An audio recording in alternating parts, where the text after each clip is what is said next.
Good morning, and thank you for joining us this morning in our City Council work session. We'll go ahead and get started. Connie, could you please call the roll? Keegan. Thurick. Here. Mangum. Here. Mansfield. Marchand. Here. Nichols. Here. Black. Here. We'll move to agenda item number 2 is the Animal Shelter Advisory Board update. Representatives from the Animal Shelter Advisory Board will be in attendance to discuss the board's goals and projects as well as council's policies and expectations.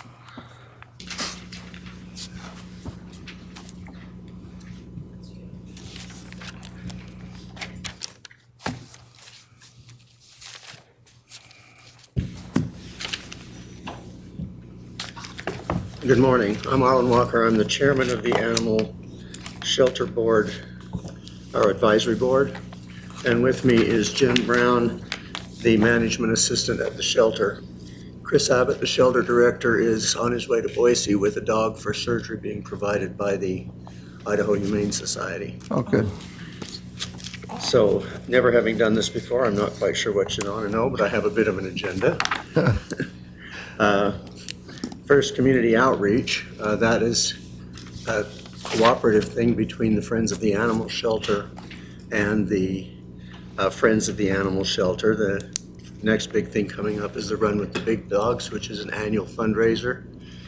That will be taking place on April 15th in Lower Ross Park. And then we have scheduled a rabies clinic for the 20th of May. Have a number of vets on board to take care of the dogs. That's a great aid to the public in getting rabies vaccination for their animals. And then there was an extended reduction of adoption fees in February that was extended, and that was very successful. Adopted out 68 animals. Oh, that's great. And that's pretty useful to clear out the shelter, because we're basically at a point where reaching the no-kill status, a certain number of spaces need to be maintained all the time to pick up strays and things, so that, to take care of animals that just get picked up on the street and whatnot. So the shelter is at the point now where they're pretty much having to turn away voluntary drop-offs and surrenders, which has put a burden on all the local animal rescues, because they're the ones that get called next. And frankly, since COVID and so on, we're pretty much at a crisis in our county where animals are concerned, particularly animals that need to be rehomed, for a couple of factors. One of them is a lot of people got pets during COVID when they were off work. Now they're finding they don't have time for them. Or the landlord situation has upped rents, changed leases, and the shelter gets calls every day from people who say, I'm either going to lose my place or I have to get rid of my dog or my cat. And I don't know quite what the answer to that is. I know in many states the animal control issue or shelter issue is a county thing. In Idaho, it's one of the few states where it's a city thing. And fortunately, we have a contract system where outlying areas can contract with the shelter to take in their animals when there is space. And right now, McCammon, Downey, and American Falls have signed that agreement. But Downey is on hold because their budget is low and they lost their animal control person, so that's kind of an iffy thing. What this has done is forced a lot of animals to be dropped off, dumped, and that's happening all the time. And frankly, I don't know what the answer is, but that's the situation we're facing. All of the animal rescues are overburdened. The shelter is overburdened, and it's a stressor on the shelter staff and the animal rescue folks to have to tell people no when there's no option. So that's sort of the animal situation in the county and the surrounding area. I would like to mention briefly that we had a shelter standards care site visit by the Idaho Humane Society earlier in the year, and I would like to share just a bit of that with you. The shelter board is still going through it, seeing what we can do and what we can maybe change to make things better. But if you'll bear with me, the Idaho Humane Society that did the survey said, "We appreciated the transparency and openness of the staff in responding to our questions and concerns. Months ago, we listened to constituents of the Pocatello shelter express various concerns related to a lack of veterinary care and deficiencies in foster care programs and so on. We were very encouraged to learn of the shelter's recent success in securing a veterinarian to provide contracted service at the shelter. The United States is currently suffering a historic and unprecedented shortage of veterinarians, so shelter management should be commended for securing a veterinarian.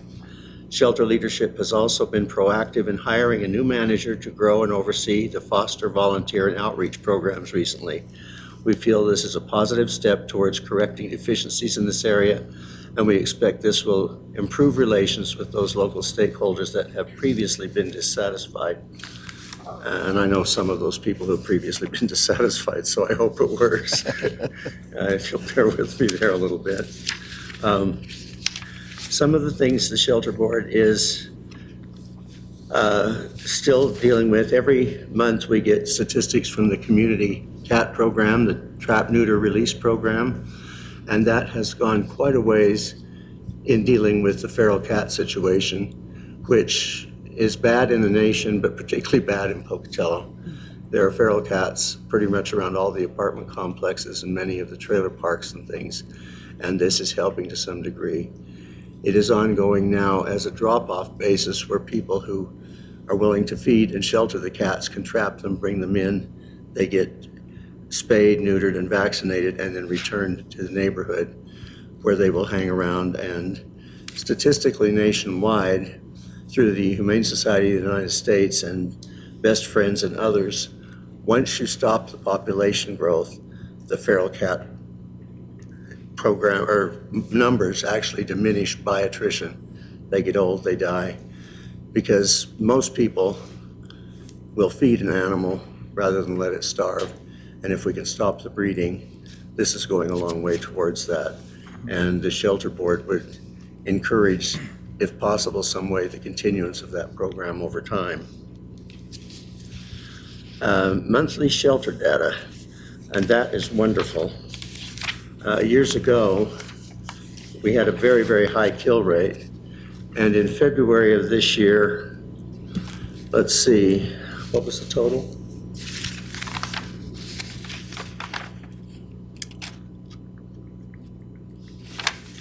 Wrong page. Total for the year, Or just February is good for enough? February, was a total of 6 euthanized. 6. Years ago, that would have been 66 or 100. We're down literally almost to a T, 50% from a year ago in the euthanasia rate. There are And a that's couple, owner intended and shelter environment numbers combined. there are a couple of factors that I don't agree with. One is owner initiated euthanasia does count against the shelter. And very often, that's the only outlet people at lower socioeconomic levels or, have, because it's like $30 to get your animal if it's beyond help euthanized at the shelter, and it's anywhere from 60 to 200 if you go to a regular veterinary. And unfortunately, those figures also count against our statistic. But even given that, we still are within that. I think it's a 10% ratio. to Say be- Best Friends allows for, I don't know what my word I want to use is. Yes, owner intended euthanasias are encompassed in the euthanasia total, but when Best Friends does their annual reporting, when we submit those numbers, those numbers, we're given kind of for lack of better words, a credit that takes those out to give us our actual no-kill status percentage. So even though the numbers show that it's encompassed in it, in the end, when we get that percentage, it's not counted into it from the Best Friends formula that they use. And we're sitting at like a 91% rate at the moment. Which is good. Yeah. Compared to a few years ago. That's monthly shelter data. We have been considering, and this was brought to us by several members of the public, some kind of commercial animal establishment licensing. Right now, the city has an ordinance It's number 6.04.160, commercial animal establishment licensing. And it encompasses the boarders, the groomers, the pet stores, and all of those things. And it has some language that puts, since we've now changed the structure, so the police department is the enforcement and the animal control, or the dog catchers, basically. It has the shelter director listed as someone who needs to go out and inspect these things. And the complaints we've been hearing from, or some of our members have been hearing from members of the public, is certain pet stores are not including health and care standards for the animals. And there's a couple of caveats there. One, we don't want to discourage local pet stores from accepting animals from the general public, like a batch of kittens. We'd rather have them saved than someone buy them. But there seems to be a lack of enforceable or checkable standard of that they are healthy when they are sold, that they are getting proper nutrition and proper space, and all of those other things that shelters are required to have. Now, this does not affect the larger chain pet stores because we've looked at their standards corporate-wide, and they're fantastic. Their corporations require them to maintain a certain amount of space, distance of litter box from food, et cetera, a number of things, but the pet stores are not. And so right now, Chris is looking into what surrounding communities and communities of similar size in the state have in their ordinance for those things. And we're going to try and compile that and then provide a recommendation from our board to Chris and then to you for looking at that particular ordinance so that it puts the enforcement end of it and the check on it end of it under the right people and is clear. We certainly don't want to hinder or hamper any of the smaller local pet stores within the community by over-regulating, because that's just another burden we don't need. But we would like to have in the licensing some kind of standard to include health and care.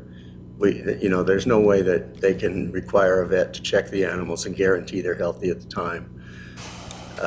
Just a side note to that, most of the rescues have a quarantine policy, particularly for kittens. We quarantine them for 7 to 10 days prior to mixing them with other animals just to make sure that they don't have anything and so on. So that's one thing we're working on at this point. And then that's pretty much it. You have questions? Super, Arlen, thank you. We have a question here. And here and here. In regards to the American Falls and Downey and the county on those contracts, if our shelter's overloaded, right? Is there a way we can get out of those contracts? If it's in the contract that if we don't have room, we can't take the animal. But if we're taking them and filling it up with outside animals, I guess part of my problem here is, right, we're taking care of everybody else. I have no idea what they're paying, but it certainly becomes a burden for the citizens of Pocatello if it fills up and half of it's county animals. I can speak to that one. Okay. The amount of animals we take in from any of the other counties is less than 10 a year. Less than 10? Less than 10 a year, and the only county that we actively have any kind of correspondence with that actually works with this is American Falls, Judy Farringer. And like I said, I can count probably less than 10 a year that she calls and asks if we can take in. It's very, What do very, they do? very What do minimal. they do with their dogs then over there if they pick She them up? works on trying to find homes the for them home? in her Okay, I community. got She you. reaches out to her contacts of rescues that help her find homes as well.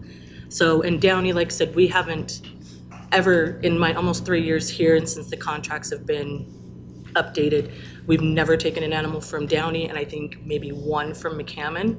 And those are the only 3 active contracts that we have on So file. do they pay by the animal or do they pay They by the pay, month? it's a $35 surrender fee, and then we charge them $13 a day impound fees for the 3 stray period day. And that's what I invoice them for. Perfect, thank you. And it has not yet overburdened our shelter. Yeah, there's no burden Okay, from good. that part at Okay. all. Yeah, the county I wish would sign with us would be Bannock County. For some reason, the county commissioners don't do it. I've checked their budget, and I haven't checked it this year, but the county budget's $5,000 a year to the sheriff's department to take care of things like abused animals, horses being starved, animals that get, dropped off, or if they arrest someone on the road with animals in the car, they call the shelter. The shelter says you're gonna have to call one of the rescues, and then that throws it on them. I will say in regards to, excuse me, Arlen, but if Bannock County were to ever sign a contract, your point would be absolutely valid at that point. Well, I guess that's the way I took it, so that's my Bannock County bad. I has didn't a realize separate these contract that small we've issued to cities, or them. the smaller cities in the county are paying to do it. They're the bigger problem. But the county is not. The county has not, But they're not bringing any animals here, then, correct? very, very, very minimally. Chris will do it every so often, depending upon the case and the situation. And then Sergeant Everson, is he a sergeant? Right. He seems to be the one we visit with a lot when he brings him in, and he has given me the address, and I send the invoice to the commissioner's office, and they've paid it. Even though they don't have the contract, so I don't know if that's good or bad, but the amount we even still take from them when they come in is extremely minimal, Right. very, Well, very minimal. I think they need to step up, so we need to do something. I think I agree, There. but again, it will, I foresee it causing an issue with the amount of county calls that we do get. And especially our animal pandemic that we're experiencing. Really? I don't know that our shelter has the capacity, to be very honest with you, to hold as many calls for animals that we're getting. I would be concerned. I think we would figure something out to accommodate, In the county, because like, so we're the only shelter. And so maybe that's something Bannock County needs to look at, is building a shelter in the county. ideally, in Or an paying ideal world, to- that's what would make the most sense, is the county have a shelter. We can still have the city shelter. I mean, there's a lot of pieces to that puzzle, sure, but county having a shelter would tremendously help. But that, I think that's a whole nother Right. fishing You're right. pond to put a lure into. You're right. Yeah. So, And the Chubbuck shelter is able to take on some of that. But one of the strange issues about Pocatello and the shelter is it's limited to the city limits. And on some streets, this side of the street is in Pocatello, that side of the street is in Chubbuck. Gotta run the dog If the across dog the runs over street. there and the people pick it up, they're not in the city limits, so the shelter can't take it, even if they had space. But the mechanism is in place in their policies to work it so that it has not caused a problem. Is that correct? The shelter, I mean, animals from outside the area. yeah, we don't typically take them. Once in a great while, there's a situation that we'll Right. assist with, but typically no. There, Okay. any questions? Councilman Nichols and then Lyric. Yeah, I have several questions. To follow up on Scott's question, under these contracts, do they ever run the other direction where we're transferring animals to a smaller facility that might have space? But we do transfer animals to other cities. I mean, as far away as Boise, the Idaho Humane Society has taken some. Snake Okay. River Animal Shelter, that's a no-kill shelter in Idaho Falls, when they have space. So our shelter is working in a network with other shelters in other areas. I recall one year there was a shortage of cats or something in Jackson, so 20 cats were able to go there. And dogs in Seattle, was it? there. I took 30 to Haley last year, and somebody else can do that. That was a real long trip. So, But we don't work with the smaller shelters because they typically are in worse case than we are. Okay. But we do have a huge network that we work with of external agencies, even in other states. So is there room right now if you had to transfer some animals out? Very, very minimal. That's one of our big problems we're running into, is reaching out. And probably 98%, I know it's everybody's full. Everybody's experiencing the same issue that we are here. And so they don't have the room to take them. We do work with several agencies and trade dogs. Because sometimes, kind of like a used car lot, you get them in a different area and they'll have maybe a little bit more appealing eyes to them type of thing. So we do that. We work with Burley a lot, and we just got an email the other day. I can't remember who it's from, to be honest with you, but working on it today, see if we can work on swapping some dogs, see if that'll Right. help. But we do that too. All right, thank you. And then, so how many total adoptions a year, say, do you put out? The total number, Or give you a about? rough estimate. Let's see here. Well, just for the month of February, we did 66 Okay. for the month of February. And that was a little higher than normal because we had, that didn't include most of those were from the 3-week Reduced rate. reduced rate, most of them. I hate this report. It's not user-friendly, to be very honest with you, but.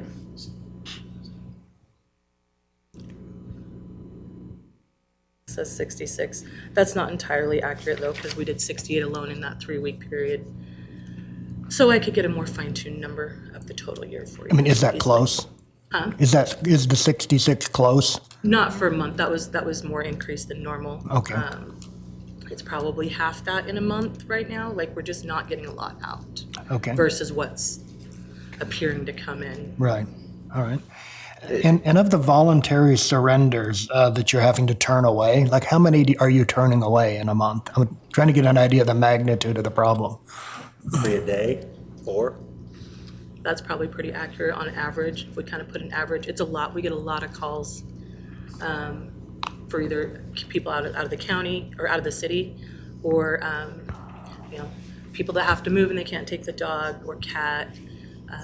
I mean, there's numerous reasons why, but unfortunately, one thing that the director can do is stop owner surrenders, because we have to be able to keep space for strays inside the city limits. Right. And so unfortunately, it just seems like it creates a bottleneck every which way you look at it. And of course, the adoptions just aren't as increased as they have been in past years. So, And it makes has hard. increased the number of dumped animals that we find occasionally with collar marks, sometimes still warm, and they're running panicked in the street because they don't know why they're dumped and where their owner went. Usually it's out towards, the Chubbuck Fort Hall area that they get dumped, and there are a number of rescues that can pick them up, but it's burdensome. I know I have provided people with access to national sites for pets, particularly that we will put a picture up, put their name and their information, and if it's a breed, they generally go pretty well, or small dogs. But that does give them some option if they're able to keep it long enough. It usually takes about a 7-day rate if it's on petfinder.com, which is an interesting site you might look at, to get an animal adopted. But we try to provide every alternative we can to save the life of the animal. Right. And then last question here. Of the animals that you euthanize, are those for medical reasons? We only euthanize for extreme medical illness or extreme unrehabilitatable aggression. Even after we've tried to work with them, we've got a few fantastic volunteers that'll come in that have training experience that try to work with them.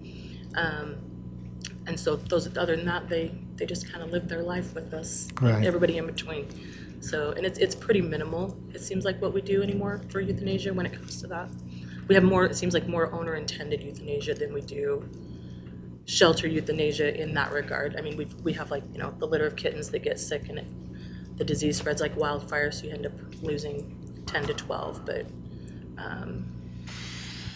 for the 2 reasons that I just discussed, it's pretty minimal. And if they come in with an otherwise healthy animal and just want it put down because they no longer want it, they are encouraged just to surrender it to the shelter, which will take it even if they're full to save the life of the animal. Got it. Thank you. Linda?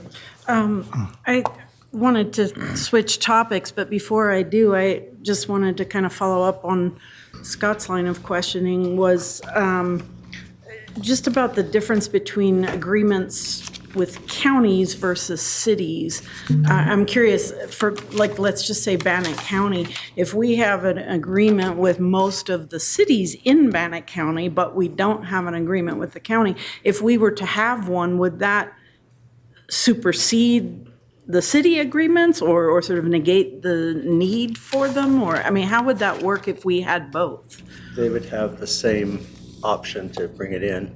It would have to be outside of a city limit. Okay. One of the problems when I was talking with the county commissioners is how did they determine Like when someone in the county calls and says, there's a dog running loose in my road, I can catch it, what do I do? They usually have a deputy assigned to animal issues, and they're usually very nice to work with. But they need some way to, and I suggested that they just authorize someone at the sheriff's office to ask all the proper questions. Then they could call the shelter and say, person so-and-so, this name, this address is bringing an animal under our authority. They didn't want to tie up deputy time to go and become basically the dog catcher and bringing it in and so on. And I think that's one of the issues that they were struggling with. I think a little more detailed, I think that's something we would definitely get with legal to find out, would it make more sense we just have a Bannock County One umbrella overall, contract? Or do we still need to have the individual ones? Because I'm not sure from the legal Because I was standpoint. wondering, would the county and the sheriffs only deal with the areas of the county that were not in one of the cities that we have? That would be something we would get Okay. with legal in regards to all our They contracts. cover all those cities. Right. They do. Bannock County is contracted, the sheriff's office is contracted to Lava, McCammon, and Downey. Yeah. And they are the animal control there. They are the ones that go there and take care of the dogs. When there's an animal call, that's who goes. It's not a dog catcher or enforcement, it's a deputy that goes there. So they need to be more involved. There's no doubt that the county needs to be more involved in this. I agree. One way or the other. So we kind of need to figure that out. Yeah, I have met with some of them personally, and they are interested in that, but I think it's just kind of on hold. Maybe they don't know how to solve those issues or those Or they want it to concerns. be on hold. I mean, we got to get it off hold, I guess. And I think, like I said, we would just need to get with our legal department to Okay. find out, can that just cover here and across the board from every corner of Bannock County, or do we still need individual cities for some reason, which, just like Councilmember Marchand said, like, Sheriff's Department covers all of the counties, so. Okay. And my other question is on a totally different subject, but you mentioned the TNR efforts. And now my understanding is that those are being done by just people in the community. But what kind of controls are there over, like if somebody is, trapping animals and bringing them in for that process, the idea is that then they're supposed to be released back where they were trapped. And if that is not happening, how do we make sure that that happens? What kind of Still controls are there? It's still happening in the shelter. Okay. We have worked out kind of a verbal understanding with Alta Animal Hospital. They'll do 10 TNR cats a month for us based upon, their veterinary staffing and scheduling. And we just function it the same way as we did when TNR first came aboard and was Right. ramped up. We bring them in, get them scheduled, they go in, spay, neuter, rabies vaccine, we pick them up, we hold them. 24 hours a We week. actually hold them probably 3 or 4 days. By the time then one of the staff in the back, we've got an extra person that can then go out and re-release them back into the community. So we're still doing that, it's just considerably minimal compared to what it was, like I said, 2 years ago when TNR Right. first became a big thing for But us. they are going When we to had be- the grant and everything to do that? There's still some grant money, I'm working on getting a final number on that one to find out exactly where we're standing, Okay. which that's, honestly, today, that's my rabbit hole. I was To just get that. curious, okay. I To was find just- out what, make sure everything cross-references and we still have what I think we should have based upon what I have in my numbers. Okay. And as they come in, that's how I bill them when I do our invoicing, is under that project code for the TNR under the grant. I was just curious if we're having problems with them getting dropped off in the wrong places. To my knowledge, no. Like when, somebody brings them in, we get the address where they brought the cat in from. That goes into the system. We've got a TNR form that we fill out and utilize, so we make sure it's designated separately. And then when they go to the vet and they come back, that TNR form stays on that kennel. And like I said, where it's the kennel staff doing the dropping off at this point, sometimes it's a 3 or 4 day period, but they take that form, take the cat, and go release it back with the address we were given upon intake. Good. Thank you. In my experience, they generally knock on the door and let you know that's coming. from the shelter perspective, we didn't typically ever do that, no. No. but The it- rescues that are out in the community working very tirelessly, I'll give them huge kudos and credits on that. They may do that in that aspect. I know from the shelter perspective, we just would take it out to that general address area and let it go. Okay, thank you. Councilmember Mangum. You guys are doing a great job. Appreciate what you do for our community. So we're talking about capacity wise, we're kind of loaded. How is it with staff? Is staff able to handle this, or are you guys overworked, or like, do we need more staff? We're always overworked. Oh, yeah. but, no, we're actually, staffing wise, we're doing really, really well. We've been given a couple extra new positions over the last couple budget seasons, so we're staffed more than we were, I know, when I started almost 3 years ago.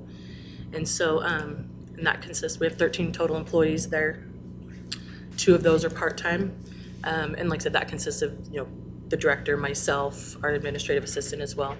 And kennel staff-wise, on average, most days, there's 3 to 5 of them, anywhere from 3 to 5 of them on duty each day. Sundays, I think he has it like 2 because we're closed, so it really doesn't need, they're not doing extra outside duties other than just the kennels and the animals. So he lowers that on Sundays, but staffing-wise, we're sitting really, really well. How do we look volunteer wise? I'd like to see it better, but we're working on that, and we have a new administrative assistant who has come to us from Nebraska, has 6 years of working for the Nebraska Humane Society, did the foster volunteer she did all of those things that are encompassed in that position, and she's already got all these ideas, so I think she's going to bring some really, really good things to the shelter to help amp that up and hopefully get some more in. Our volunteers we have are great. We've got the ones that want to just come in, on a Thursday because they have nothing else to do every 3 months. And then we've got, our regulars that come in religiously every week, and we value all of them. They all do fantastic work for us. So how does someone sign up to become a volunteer? It's on the City of Pocatello website under the Animal Services tab, and then on the left-hand side is this forms, and it says Community Service Volunteer. And you just fill that application out. It automatically comes, several of us get it, at which time you'll get an automated email back saying we've received it, just to call and schedule your training. And at that point in time, you'll schedule that. And it's a 2 to 4 hour training at the shelter, and then you come in whenever your time allows you to do so. Awesome. Thank you. Super. Thank you very much. Thanks for everything you do, Arlen, and we appreciate your volunteer and Thank you, Council. do that. Thank you very much. We'll move on to agenda item number 3. It's a Child Care Advisory Committee update. Representatives from the Child Care Advisory Committee will be in attendance to discuss the committee's goals and projects, as well as council's policies and expectations.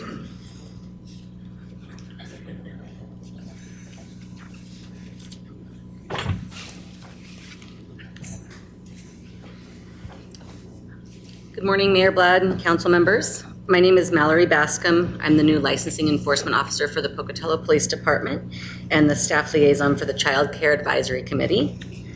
The committee's purpose is to make recommendations regarding potential revisions to the City of Pocatello Child Care Code, review available training classes offered in the area, and recommend courses which can be used to satisfy staff training requirements set forth in the Pocatello Child Care Code. Though I only started as the Licensing Enforcement Officer in February, through my attendance at a child care advisory meeting and my contact with those involved, it's very clear that the monthly child care advisory meetings provide the members with vital information and updates pertaining to daycares. They provide available resources from daycare owners and employees to help improve the quality and safety of child care facilities, thus ensuring the safe and healthy environment for the children in our community. This committee is instrumental in supporting the licensing enforcement position as it promotes a collaborative effort between a variety of agencies, disciplines, and perspectives, all of which have a common goal in mind, which is to improve the quality of childcare in Pocatello. At this time, there are 35 licensed childcare facilities in the City of Pocatello, and they are capable of providing care for roughly 2,041 children. I look forward to learning the ins and outs of this position and would like to thank the members of City Council in advance for your continued support in making decisions that uphold child care regulations set forth by Pocatello's Child Care Code, as your decisions ultimately affect the safety and well-being of each child who is cared for in one of those facilities. I can go next. Good morning, City Council and Mayor Brian Bladd. Thank you for letting us be here today, and I appreciate, as I say every year when I do speak to you all, the support that Pocatello does for childcare facilities in the area. I do appreciate the Child Care Committee and the work that's done in that committee. One thing I do want to bring to your all's attention, I did give you information for the workforce report. There's the purple one is the state one, and the blue one is just Region 6. So that's this area, including Pocatello. And this booklet is actually based on information we've collected from child care providers in this area. The majority of those providers would be in the Pocatello area, although it does include the whole region. One of the things I do want to highlight, I would encourage you all to read through this. One of the things I do want to highlight is on page 4. You can look at wages and benefits for child care workers. And as you can see, comparisons with other work in the area, and the average pay for a child care worker is $10 an hour. I do also want to tell you that some of this will talk about the grants, facility and wage enhancement grants that were federally funded during COVID through COVID relief dollars. That has been abruptly cut off as of this month. JFAC did not put it through. They took the line item out in the budget. So that will affect families in the Pocatello area. The people that are going to be hit hardest are families with young children, because child care facilities are going to have to raise their rates. That will be the only way they can survive. So I did want to let you all know that that is something we have been talking about as a committee. Don't really have a good solution right now, but that could affect, the workforce in Pocatello going forward. Hi there, I'm Carrie Giesbrecht. I own Carrie's Corner Childcare here in Pocatello, and I also have one in Preston. The last year has been pretty informative and I think pretty successful. We truly bring a different perspective and have such a diverse group of individuals, they're amazing. They're all amazing. The beginning of the year, we discussed the stress the providers are having because of the length of time it takes to process childcare licenses. The city's turnaround is quicker than the state's, like significantly quicker, but it still puts a pretty bad damper on us as childcare professionals trying to find staff. Like typically it's on the drop of a dime because not a lot of people like to give 2-week notices. So our turnaround for the state or city is typically between 2 to 6 weeks before your hiree can start working or even step foot in the facility. For the state, because I'm also employed through the state, it's usually 30 to 90 days. So that means for months to 3 months, you can't have somebody start working at your center. So I don't have an answer for this. We've discussed it. I know that Tori had previous said that she can't really coincide with the state to try and make it go quicker, or there's kind of not a whole lot of cohesiveness in state licensing versus city licensing. And I just bring that to the table because I have both that I have to handle as well. We also welcomed our new liaison from the city council, which is Scott Marchand, and our new license lady, Mallory, license enforcer, sorry. And we thank you and appreciate you guys all for your passion for our business. We also discussed the importance of active shooter training, and we're in the process of getting that arranged. We feel it's important to obtain, it's an important training to obtain for our child care providers, because currently we don't have a date set, but we know it's important, so we're working towards that. Idaho Stars keeps us updated on trainings and grants that are available for the providers and employees, and they do amazing at that, and we appreciate them. We've been updated by the health and welfare on the COVID status and any health-related concerns that directly affect us, our community, and our children. Idaho Stars also provides a newsletter that we approve monthly to send to each provider with important information, dates, and trainings that are available, and just great information that can help us in our daily lives with our little people. We discussed Read, Talk, Play coming to Pocatello, which is a community-wide initiative to preschool age children, children ages 0 to 5 and their families, with opportunities and resources for reading, talking, and playing every day, so they can enter kindergarten ready for success. So that's a big initiative that's come to Pocatello. They previously have, they're in American Falls right now, and the initiative has been huge. And we're excited about it. There were 6 facilities in Pocatello that have been chosen to begin this initiative, and I'm excited. So, we're also looking at making changes to our city code to help improve safety of facilities, because of all the, I guess it's just more frequent threats that are made towards communities and schools and even our daycares, our child cares.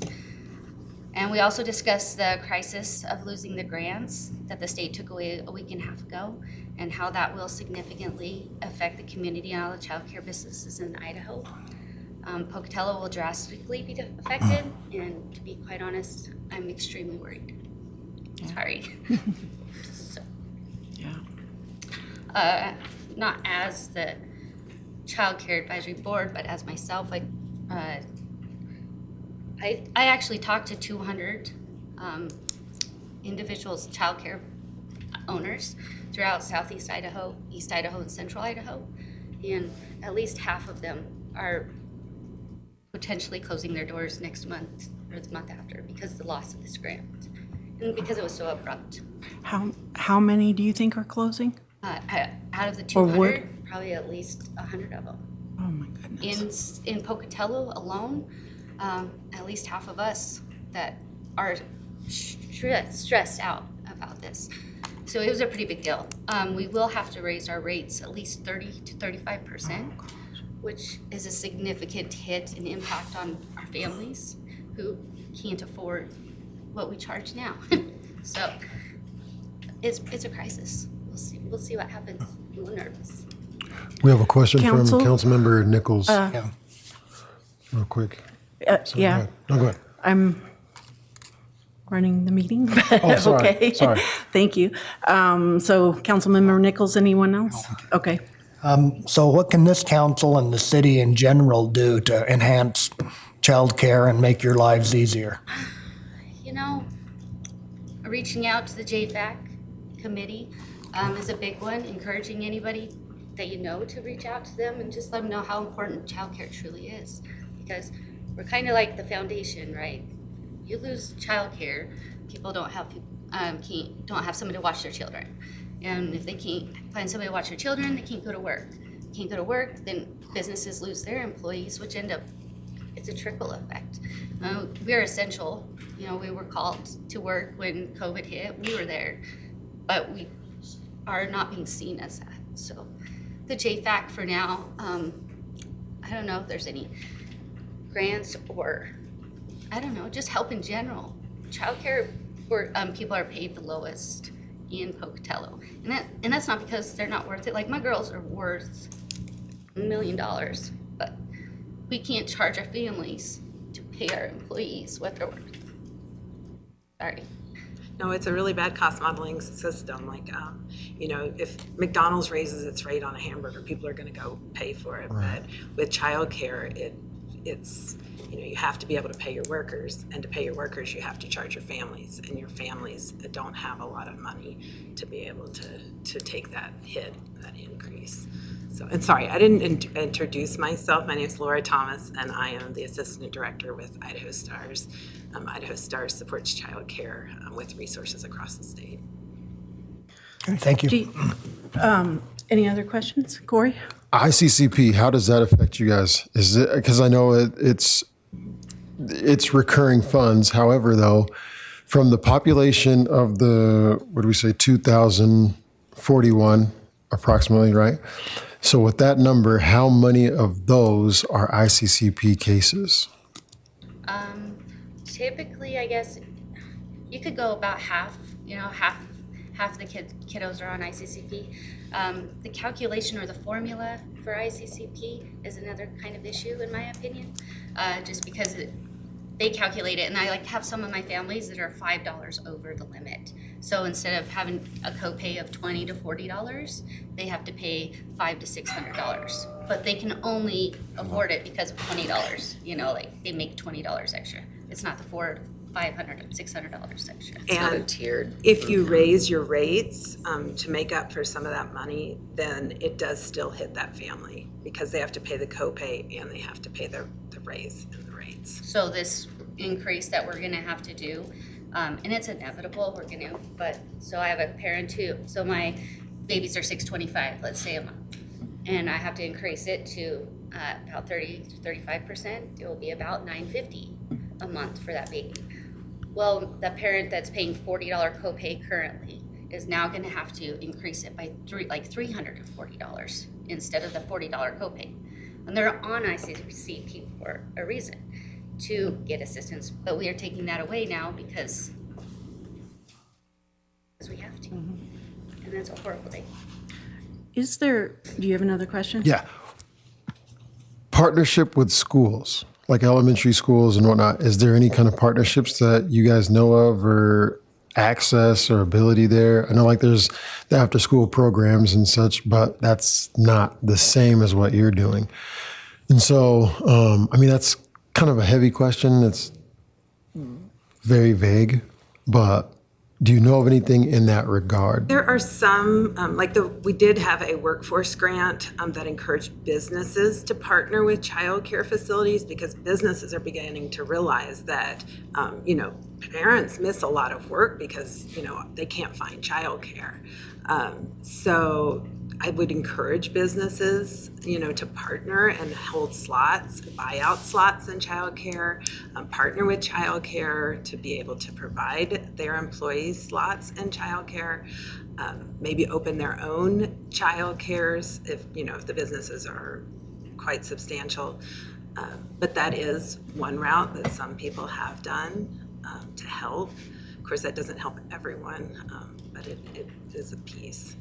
In addition to large, or any businesses, I guess large businesses are more able to do that.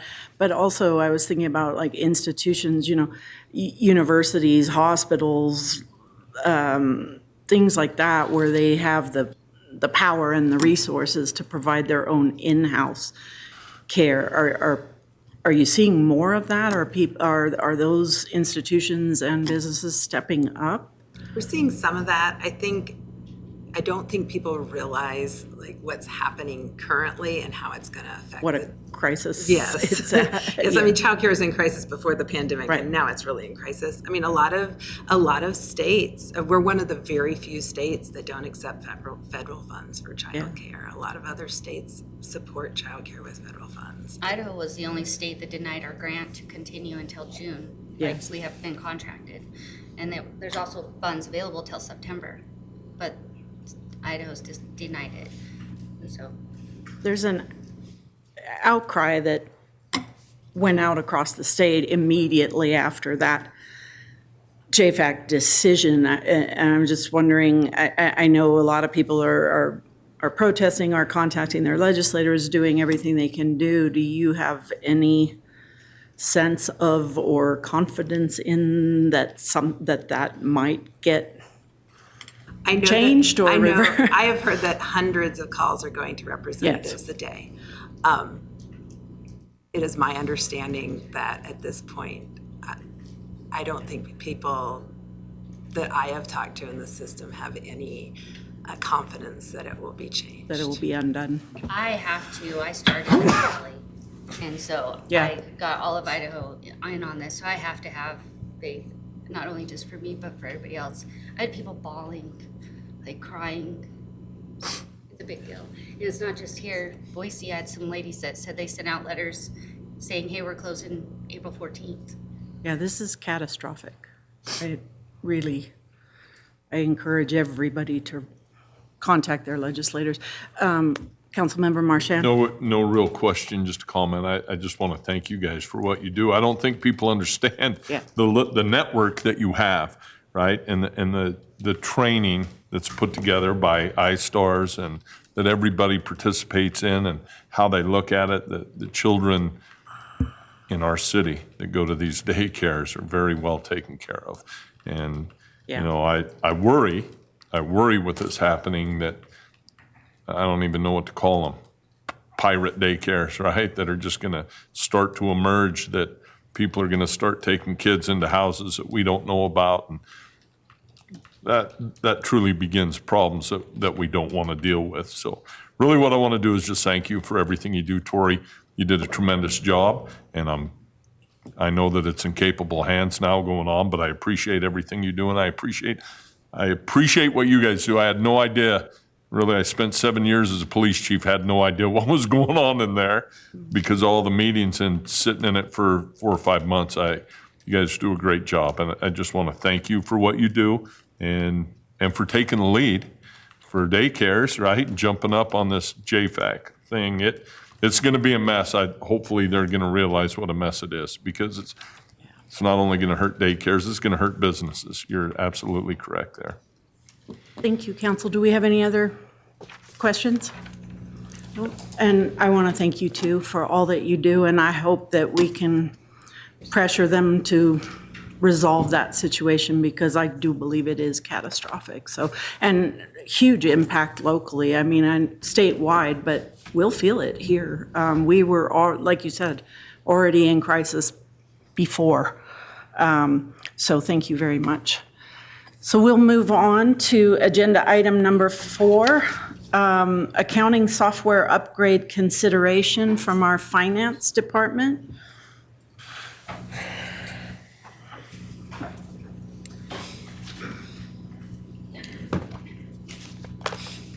Good morning, City Council. Thank you for allowing us to come and present this.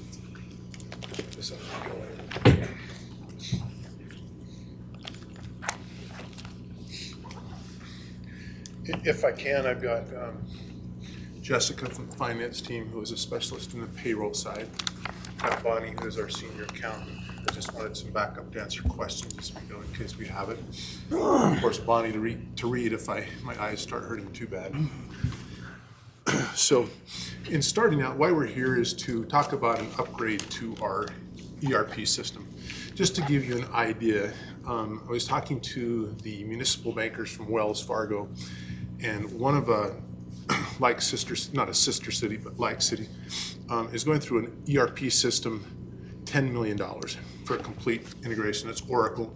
And as you know, Oracle is a very strong company. It's got a $240 billion market cap. It does about $3 billion in revenues a year. So when you look at that in comparison to the cost of just doing an upgrade at $900,000, I think it's very good. And before I get into it, that $900,000, about 80% of it, 75% of it is the implementation cost. The annual cost going forward of a SaaS, basically a software, software as a service. Right now we're paying $160,000. That cost will go down to $133,000. So the main cost is just the implementation. So who is Central Square? Well, what I really like about Central Square is on a mission to build safer and smarter communities with advanced technologies. And we haven't really been taking advantage of that to this point in time. 3/4 of the US population is affected by Central Square. 375,000 officers use this daily. An important thing is when I quoted the Oracle, you know, how much their market cap is, Central Square is backed by Bain Capital and by Vista Equity, which are, you know, they're not as big as some of the largest, you know, like a Carlyle Group, but they are, or, you know, BlackRock, but they are very substantial private equity firms. So we know that they're going to be here tomorrow, and that's important to me. So, and it's our current ERP system. Why upgrade now? One of my biggest frustrations about this system is, just to give you an idea, we're getting ready for budgets, right? So there's a 350-page document that I need to convert to Excel so that I can manipulate the inter-city funds that go across, you know, that we charge. It took me 5 hours. 5 hours. That should be a 5-second thing. When you run the report, you should be able to immediately export that to Excel so that you can manipulate the data. Number two on this is we've got a problem with our payroll, right? And I know that some of you are already aware of this, but if you look at your pay stub, you can't tell what it is. I mean, if you've got overtime, if you have some call out, there's no way that an employee can go through that. So they'll come and they'll ask Jessica for her to explain it, and she can explain it to them, but they still can't understand it because it's so complex. We have found some issues that have been going on for years in the payroll system because if you use certain, employee codes? Hours type codes. Hour time codes? Hours type codes. Hour type codes. The system will actually override it, which creates problems. And as you know, payroll is an important thing because our biggest asset is our human capital. The chart of accounts, which is, if you will, think of it as a serial number on your car or whatever you're doing, you can't even decipher it. It's so complex, and so we need to change that. The other is getting information out to the public and to you, so that you could have, as city council members, you could have a dashboard that anytime the report's ready, it would automatically be there. The minute that we finish the report, you would have access to it immediately. That's also true with the bondholders and the other regulatory agencies. And we need to bring the city into the 21st century at least. This software is 10, 15 years old. It has not been upgraded for other. Oh, before I forget too, we've got Joe from Central Square here to help support us if we have questions for him. Apologize, Joe, for not doing that. Again, as I mentioned, the cost of this upgrade is about $900,000. This is to give you an idea of the different things that are different modules, everything from payroll, inventory, accounts receivable, budgeting, all the way around to the human resource. This will put it all into one place. And if I can go to the payroll side, just to give you another thing right now, if when we do W-2s, we print them by hand, we mail them out by hand. If an employee has lost them, Jessica has to go out of this stack, dig it out, scan it, and send it in. The new payroll system, that's all automatic, right? It's all electronic. That all goes away. So I think that's really important for us. Just to give you an idea, these are some of the different solutions that they offer. On the public safety side, they do 911 calls, they do all these different things. Just again, to let you know how robust this system is. That it's a very good system, I believe, for us to move forward. If I get too technical, please stop and interrupt me, because I know that people throw around terms that, for example, just so you know, the backbone, right, is the internet. Sometimes people refer to a software platform. It's not. A backbone really is the fiber optics or whatever type comes into the building. So right now, we're currently working on a system that's a flat database. The new system is a relational database. Just basically, I want to give you, and if you don't mind me giving you a little bit of background on that, I'd love to do it. Tell me if I'm getting too detailed again. A flat database, if you think about it, is a spreadsheet with only one tab. So you can't use the other tabs when you're doing connections. So you have one sheet, and then if you want to connect them together, you have to link multiple spreadsheets. So it's very archaic. Whereas relational database is more like a current spreadsheet, right, where you've got multiple tabs. This is based on an old IBM platform, an AS400. SQL is the new platform. Any of you happen to use, when you were going to college or whatever, use the old punch cards? That's how I started out in computer side, was the old punch cards. That is the look and feel that the current system has. They call it the green screen, right? It's an old mainframe. It's not still an old mainframe, but that's the look and the feel of it. Whereas if we come into this new upgrade, it has the drag and drop feature so that an individual can customize it to the way that they want it to look. Again, the report writers, they're old. Crystal reports, that's been around for 20 years. I used that back in my college days, which is crazy. And then again, the spreadsheet. We can go run the report and go direct to a spreadsheet. That will save the finance team so much time. I can't even begin to tell you how much that go into it. I probably won't go into a lot of features on it. This just compares the different features. If you're all right with that, I'm just going to pass it because it's something you can read and we can get on later. Just to give you an idea of the payback on this, if we could do a 5-year, a 10-year, or 15-year, and basically it goes down in minutes saved per day, 45 minutes. There's 22 days in a month on average. Minutes worked, and then basically what it boils down to is if you had 50 employees using this at an hourly cost of $20 and then going up because inflation, the payback would literally be like 4 years, 6 years, and then 3 years depending on how you looked at it. And this is a very conservative. Again, just this one report, 5 hours. 5 hours. That doesn't count how many hours Jessica spends. As you know, and it's not just the system's fault, but we are so far behind. And this is just one thing that will help us get caught up, give accurate information, timely information to City Council and also to the public. I need the direction from Council. The first thing I'd like to do, if Council's okay with it, I would like to have legal review this and present to another council meeting as a single source contract. Because again, it makes no sense for us to change, in my mind, because of where we're at already, and it's so hard to change to another ERP system. Second, after that's done, I think that this is a very good use of the ARPA funds, because we can save a lot of money. We don't have to increase the budget. We don't have to do anything. And again, once it's paid for, about 80% of it, we're going to be the annual cost going forward will actually reduce on the SaaS-based stuff. So if I can, I'd like to just turn it over to Council and ask your direction, your guidance on what you'd like us to do. Council, you have questions? Councilmember Nichols? Go ahead. So is this a upgrade to an already existing system with the same company, or is this a replacement system with a different company So this is the same company. It is. that you're using now? Yes. Okay. Yes, it is the same ERP system. It's the same company that basically, if I can, Brent, back up. So when Bain Capital got together, they brought, as they do, they merged 3 or 4 companies together, creating consolidation. This, moving to this upgrade, will be the first truly integrated portion of all of those different companies so that it will actually work better, more cohesive.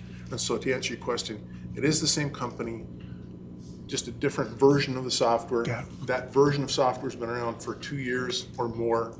So I think it's, we're not talking about an alpha or a beta software. It's been around for a while. It's pretty stable, and I think it's a real benefit for us. So when was the last time that you've had an upgrade? 10 years ago? Is that right? Chris? Chris Sorensen, CIO for the city. It depends what you call an upgrade.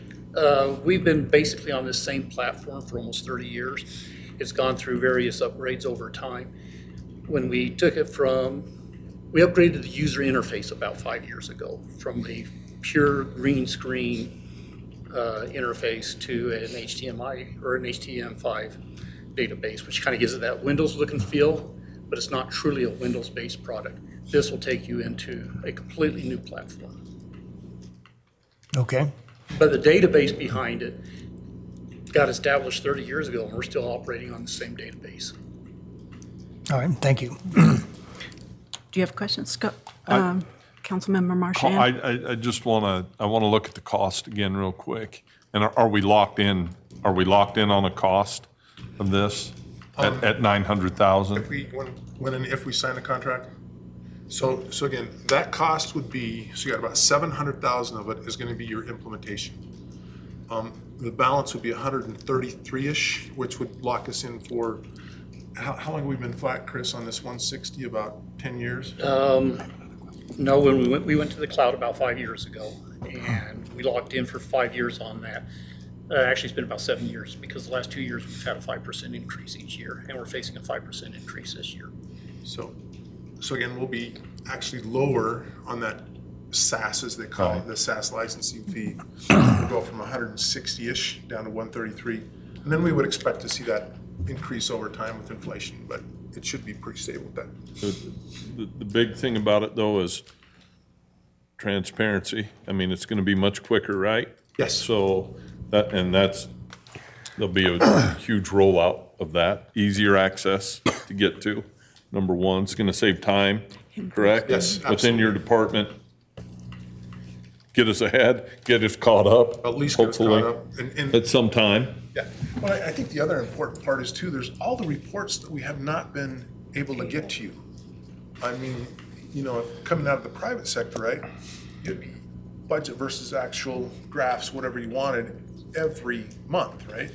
Right now, we struggle to get it on time and out. I mean, we're doing the best we can, but this would really help. I agree. I mean, I think this is something we need to do, but. Yeah. Councilmember Nichols and then Mangum.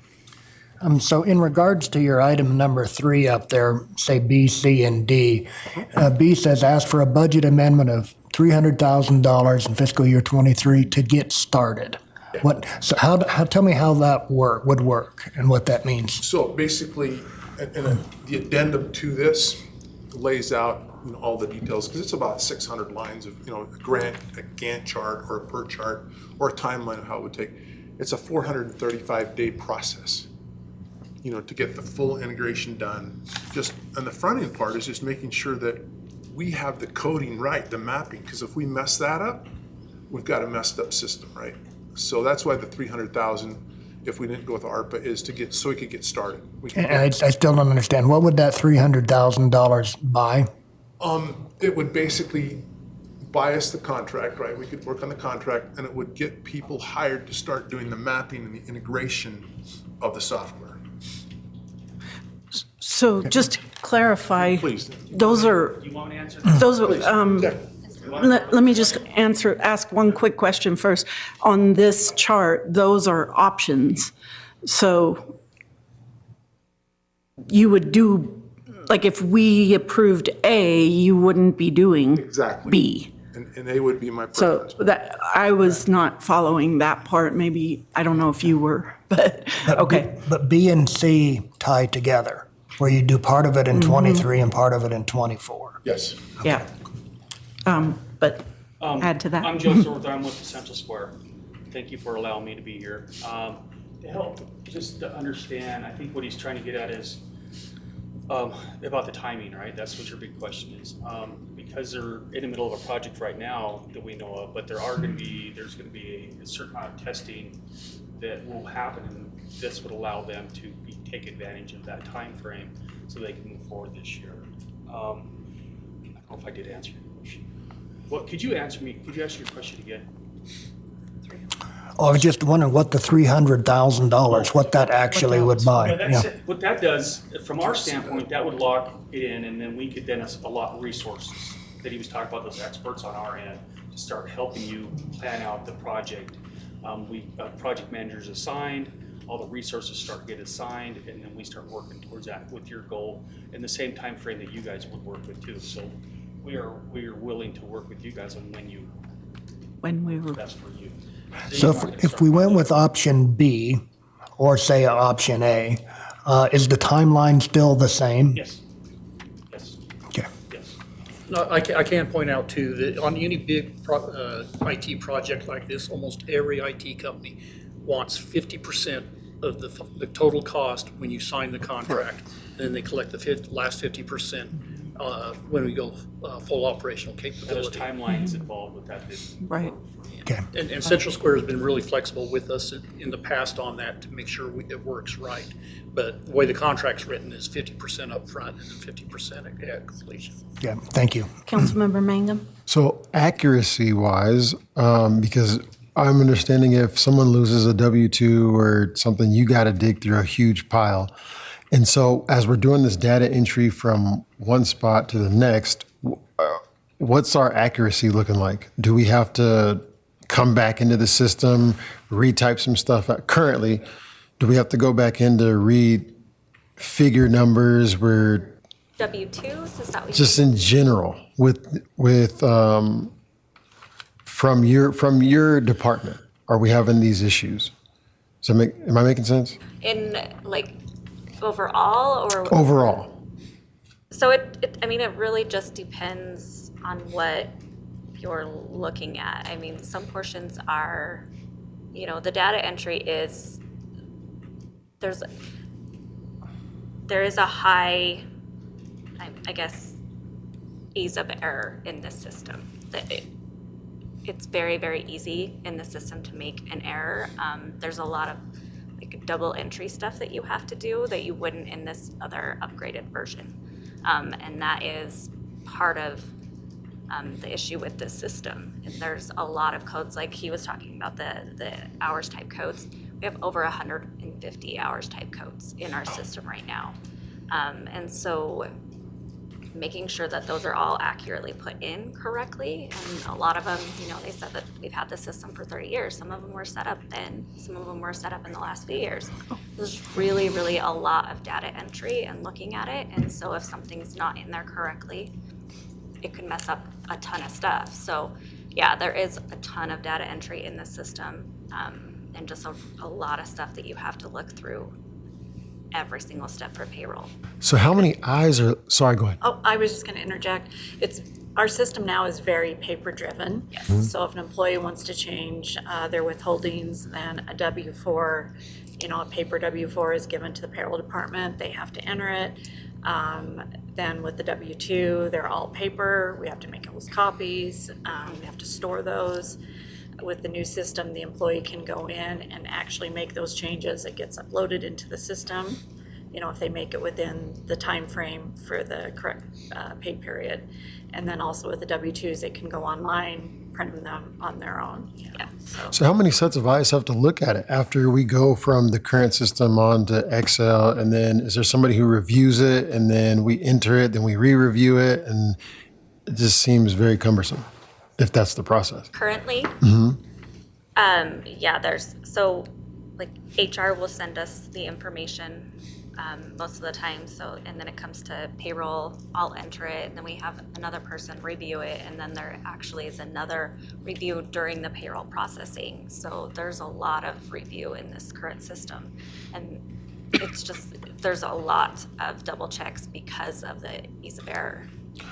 So we have over 100 some odd pay codes, right? Or hour codes. Are any of those codes we don't even use anymore? We just got random codes? Some of them probably are. Some of them, like I said, were set up a really long time ago, and some of them are set up, we just have so many different types because, we have police, we have fire, and then we have the whole, other city. So we just have so many different types of, the payroll types, different, So my last question, with these codes, are those implemented via HR or is it implemented via the finance department? I think that it's been, done both. Finance would put them in, but I think, it stems from HR. It just depends on what needs to be done, or if, there's a new pay type is needed for the payroll. I think that we've worked hand in hand in the past. But it really just depends on how it needs to be paid out in the payroll and what our current system is capable of doing. Depends on how we need to create it. And this last payroll, I had to set up, I think, 6 new codes because of what our system was not capable of doing. So that's kind of a reference of. So I have another question. And this is more for Eugene. So, because a lot of this reminds me of banking and the way that we operate all of our systems, we use something really similar from the corporate into each one of the different branches and so on and so forth. And then working with Wells Fargo and their municipals and whatnot. So risk management, right? When we're talking about risk from like the financial aspect, but then also mitigating risk from hacking and cyber attack and stuff like that. What is our protection if we were to convert to something like this? On both management. I'm going to pick on Chris to answer that in a second, but just from the first standpoint of when you're using 30-year-old technology, much easier for people to hack, right? Unless, of course, it's using Fortran or COBOL, where nobody else knows how to program that. It's so old, right? So then it's probably hack-free because they don't know how to hack it. But I'm just exaggerating. But by moving into, a more modern language, the security will go up immensely. And I will turn that over to Chris if I can. Well, from a cybersecurity perspective, I think we're going to be about on par with where we are now. When we went to the cloud 7 years ago, we significantly increased our cybersecurity perspective. To start with, all the data as it's in transit is, of course, encrypted with bank level encryption. So all that data is protected as it's going back and forth. All the certifications left us. We didn't have to worry about taking care of all the certifications anymore. All that went to Central Square's predecessor, now Central Square. So it greatly eased our requirements for cybersecurity while increasing that level of cybersecurity, mitigating those risks, and enabling us to focus on more important things and to stop worrying about some of that. And because this is also a cloud-based platform, it still has all those same security features built into it. Need a motion? Actually, I have some questions. Okay. So, I have one do you more. have more? Go ahead and ask, and then I'll. Communication, right? So I understand that these systems have to be able to communicate with the banks and all the other people who we either pay or whatever it is. We have to have a certain level of communication. So how does this integration communicate to other processors? Like, so we have, let's say, for example, there's an account with Washington Federal Bank or Wells Fargo or Zions Bank or whoever. How are we communicating with those? How is this system in communication, if that makes sense? Yeah. And does it like speed up the communication from where we are now? Yes, that's all built in. That's been something that's very, very common and type of a ERP solution is the ability to. It's whatever format that they require. We can send it as a flat file or whatever that allows it just automatically, and it can be scheduled. The nice thing now is that this system, it's a subscription, so it just schedules it and it automatically happens. You don't have to go in and do it yourself. That takes all care of that. The system will handle all that type of communications, and for whatever format that they require or they need. And we work with hundreds of different types of banks and stuff, so it's a very, very common. Very, very common. This is also why it's wise for us to stay with a Central Square solution, because in addition to all those banks and things you're talking about, we have multiple solutions here in the city that communicate with our existing Naviline system. Our time clock system with Time Clock Plus is a third party, but it integrates tightly into Naviline. It will also do the same thing. Our online payment system, Paymentus, will also be migrated into the system. Our Stone Orchard that manages our cemetery, again, is tightly, in fact, it's actually owned by Central Square also. So it has to continue to integrate. Central Square recently bought Lucity and now call it EAM, but that's where all of our inventory and a lot of our projects are managed through. We're moving to community development, which is all of our permits and planning. That's another Central Square tool that will fully integrate with this and bring those databases together.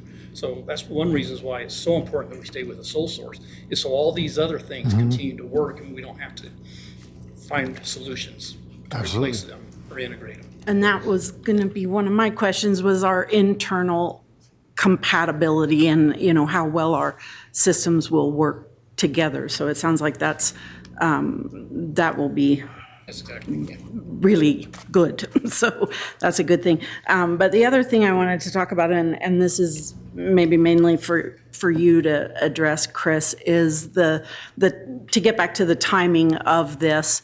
And I'm specifically sort of looking at B, if that were considered. So we do have a Central Square project that we are in the middle of doing right now for community development with our planning and development department, and that needs to be finished. So I wanted to ask you about sort of IT capacity in terms of getting that finished and when this would start, and the issue of not trying to do these two things at the same time. I think there's no question that we need to do this. I don't think you even have to sell anybody on that.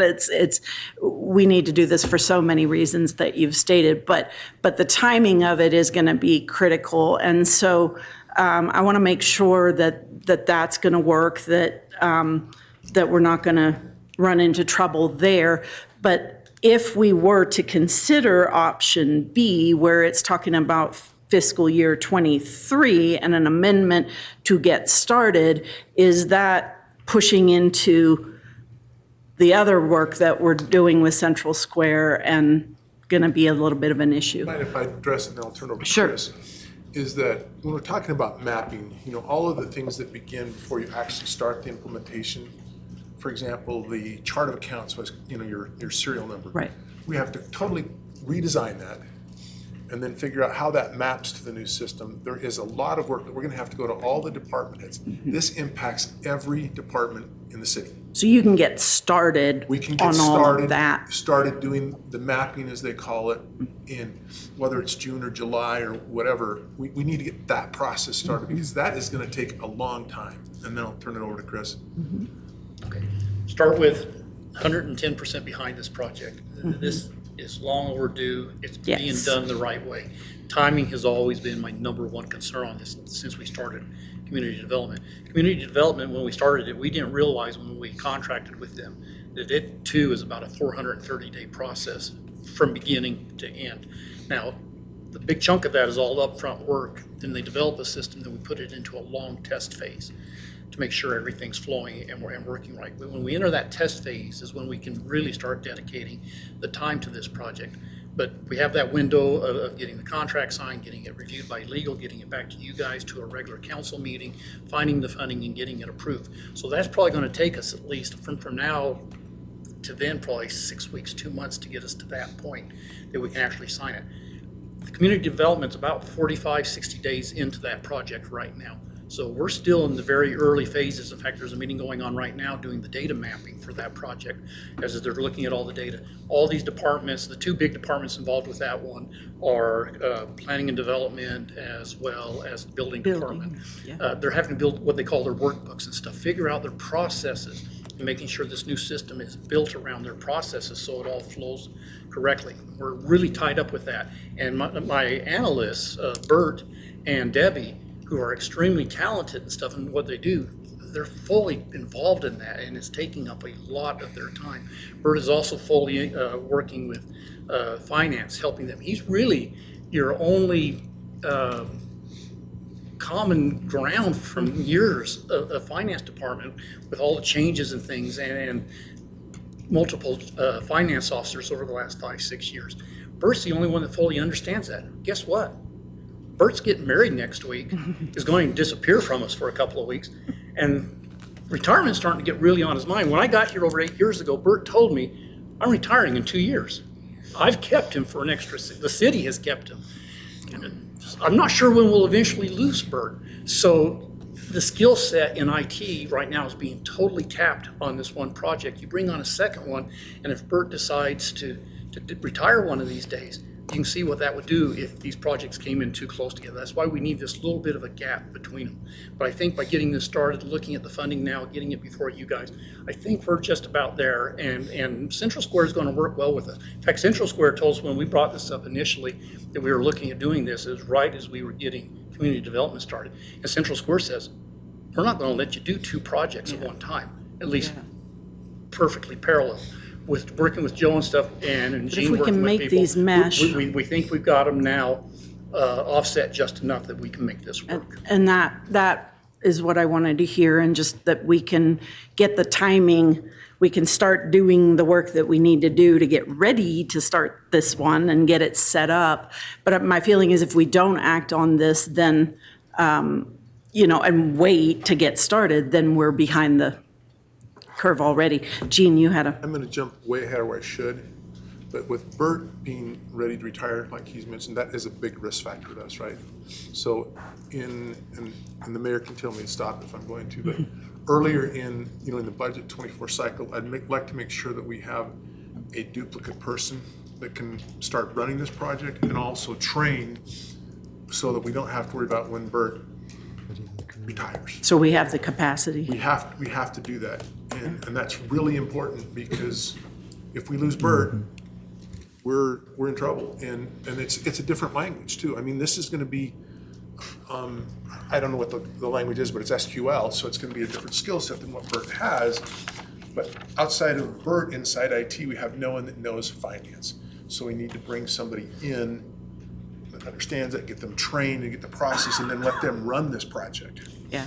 And again, I don't mean to jump ahead into fiscal year budget, but I think that's important for the council to understand. Mr. Mayor, Councilmember Mangum had a question, and then Marchand wanted to go ahead, I think, and move us forward. You got a question? No, I don't. I guess really before I move us forward on this, that's my only comment. We lack a little bit on training, having people ready to go, right? And if you're worrying about retirement, we've got an issue there, right? We got to have people on board that are ready to step up and take that. So I would put that on you right now and you on this and moving forward in the future on any other projects that we have that it's hard because I know how it works. We need this will be a good one to move forward on and have people ready to step up and take that. And once we find that person, we got to find another person to back that person up, right? So with that. May I? Yes. Just one thing. I do have a fully capable person. Debbie is fully capable in a lot of areas. She's weak on the finance side and the continuity side that Bert has. But I do have Debbie, who is a fully capable analyst and is able to do a lot of this. But if I lose Bert, I'm down to just her. And that's where I need to make sure we start thinking about that future additional body and having some overlap. Traditionally, we don't overlap people in a city very often here. This is a position you're probably going to need to overlap somebody for 3 to 6 months so they can start learning the database structure and everything there. And it's a big. It becomes good business. So I'm gonna go ahead and bring us back into this thing. We're into budget. We're not talking budget right now, so this is something we're gonna pull back to the budget hearing. I don't need every department coming up and saying, I need 15 people at the work sessions and things like that. And so that's something we'll be figuring out as we move forward. But and we do have a question now. He thought of it because Yeah, it just came back to me, just randomly. Maintenance. Some of these programs require maintenance every now and then, or there's like a annual upgrade or annual deal. Do we have anything like that we see in the future? I can't because it's a SaaS-based model. That's included. So all your updates, maintenance stuff is included in That that. annual fee covers that. Beautiful. okay, Make a motion. go ahead. I'm going to try to make a motion, right? I would move to approve the finance department to move forward with the software upgrade by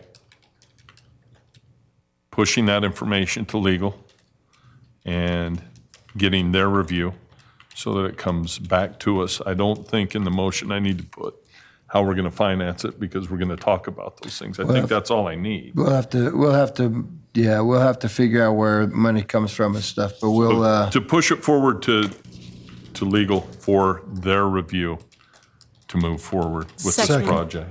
okay. We have a motion by Marchand and a second by Lyric. Connie, could you please call the roll? Yes.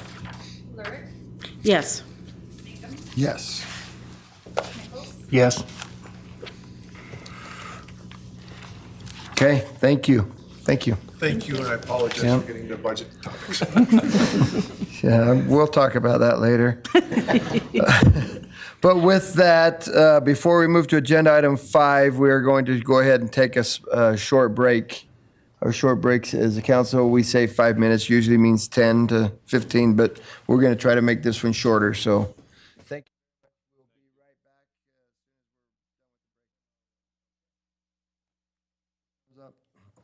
right back. Good morning, and thank you for joining us after the break. We'll go ahead and get started again with agenda item number 5 is Pocatello Comprehensive Plan 2024. Planning and Development Services staff members will be in attendance to present the Pocatello Comprehensive Plan 2024 and seek council's direction regarding the plan. Good morning, Mr. Mayor and members of the council. Jim Anglesey, Long Range Planner for the city. And I have with me Brent McLean, Planning and Development Services Director. We're here to share with you the draft of the comprehensive plan and get your comments and feedback on it. I don't want to spend all day here, so we're going to go through it pretty quick and just give a quick refresher on how we got here and a summary of the results. And so I hope that you had some time to look at it, and as we move forward, if you have any questions or comments that we aren't able to address here, please reach out to us in the next month or so.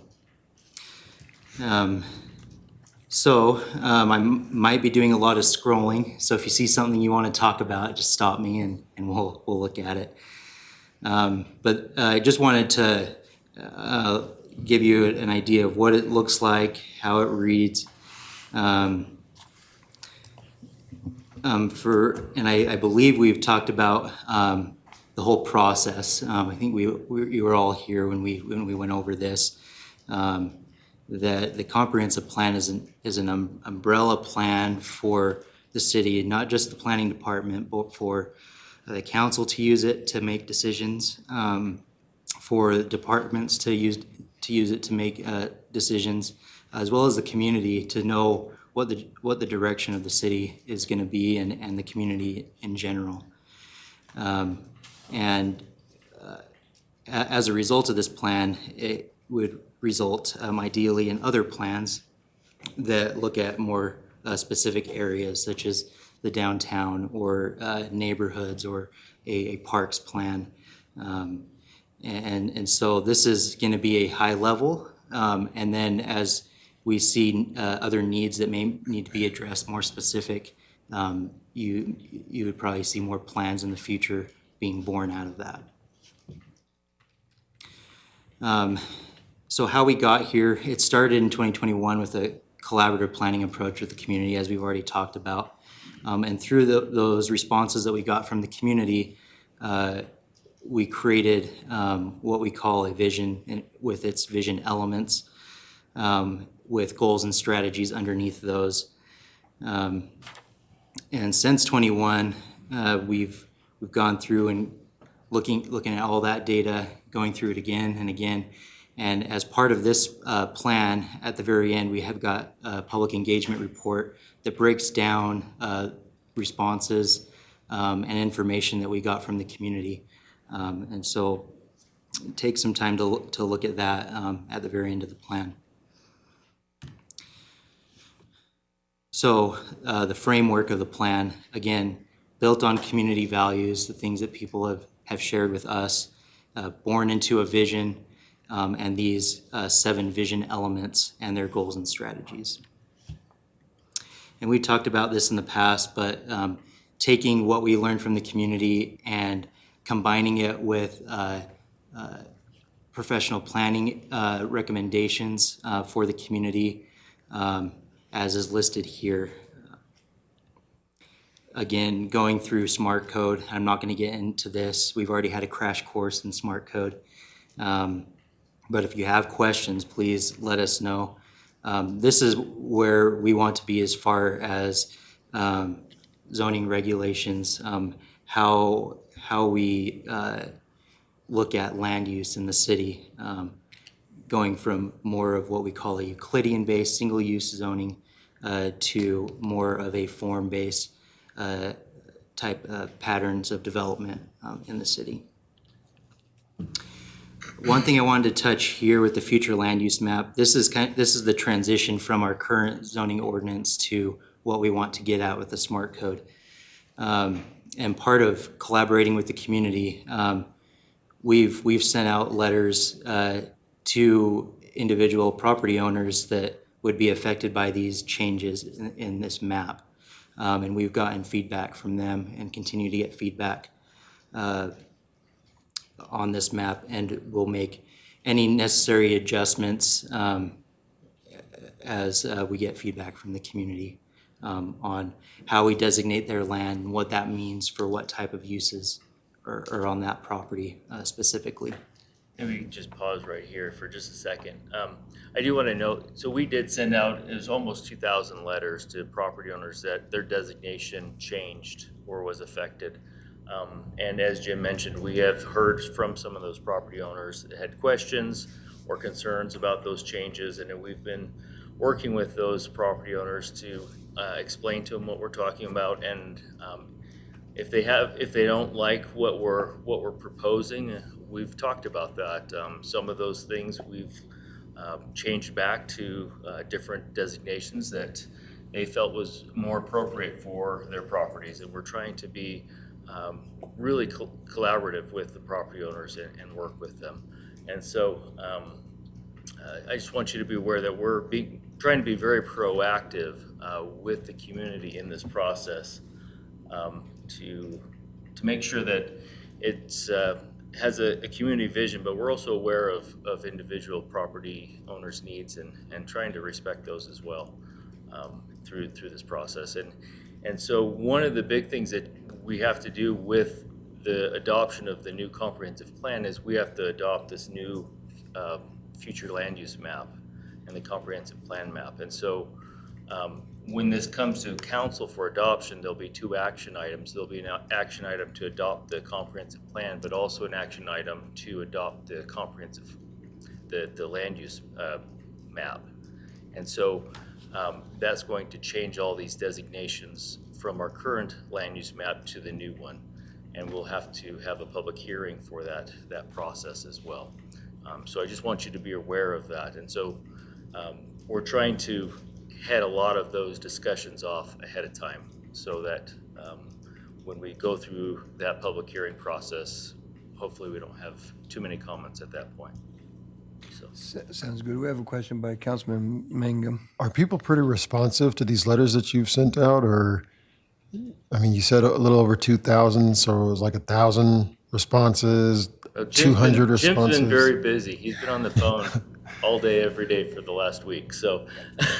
We sent it out a couple weeks ago, and so over this past weekend, people have been getting the letters, and so this week, we're probably around 30 or 40 calls just this week. Yeah. Wow. And the open house, a lot of feedback, a really good turnout. Good. Yes, we had an open house, a public open house at the library on Tuesday night. Was it Tuesday night? Mm-hmm. Yeah, Tuesday night. And we had about 75 people show up. A number of them showed up to ask questions about the letter they received, and a lot of them showed up just to see what was produced and see what goals and strategies we were proposing in the comprehensive plan. So. Good. Okay. We're looking at the potential of holding another open house sometime the end of this month or the beginning of next month, just for those individuals that weren't able to attend on Tuesday. Give them another opportunity to come and see what's going on. Good. Any questions on future land use map before we keep going? Okay. This plan is meant to act as a living document. We don't intend it to be something that we work 2 years on and then just put it on a shelf and say, that was great, this is a good plan, and just don't do anything about it. We want to actively seek opportunities to implement these goals and strategies, and work with departments and the council to see how we can implement these, the things that are in the plan, as well as giving the community the transparency of knowing what's going on with the plan, giving them at least yearly updates, reports on what we've done the past year to implement the plan, so that they know that their input is of value to us.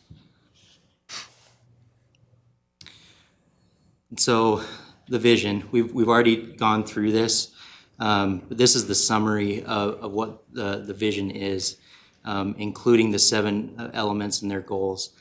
And you just want to stop here and see if you have any questions that as you've reviewed the plan, any questions regarding the goals or the vision elements themselves. Doesn't look like good. These vision elements aren't standalone. They really spider web into each other. So some of the goals and strategies that may affect outdoor oriented may bleed into environmentally resilient, and that's the same for all these elements. They weave together to create one vision. And just to give you an idea of how this document is organized, this gives you just, as it explains the elements, what we're presenting. Presents a vision element and an expanded idea of what that means. The goals and strategies are found there, as well as on the sidebar, places that you can find more information that's related to that vision element. It could be city documents, previous plans, or outside organizations that may help contribute to implementing these goals and strategies. And then also what we call the vision element in action.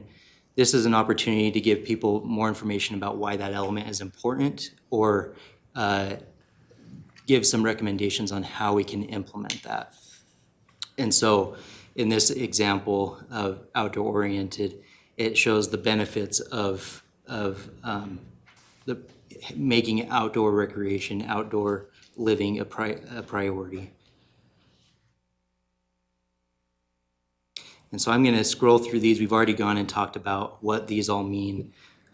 They do have specific goals and strategies we haven't gone through, but that's what would take the most time. So if you guys have questions on the goals and strategies, please let us know.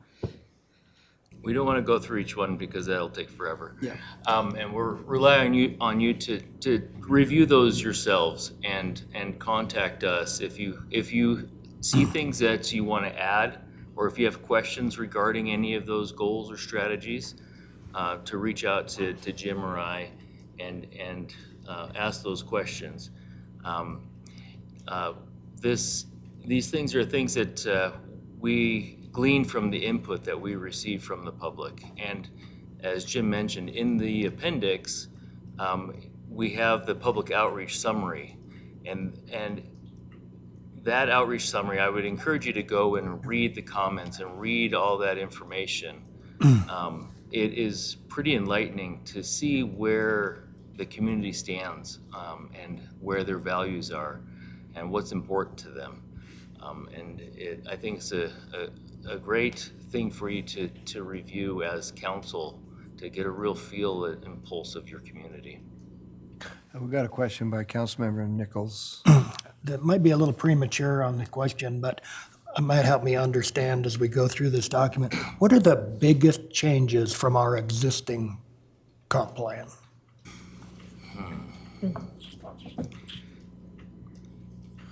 Well, I think one of the things that is very different in this comp plan versus our existing comp plan is the format of it. Our existing comp plan was really oriented to meet the requirements of state code. It has good ideas and has some good visioning in it, but it doesn't have much in terms of goals and strategies and ways to achieve things.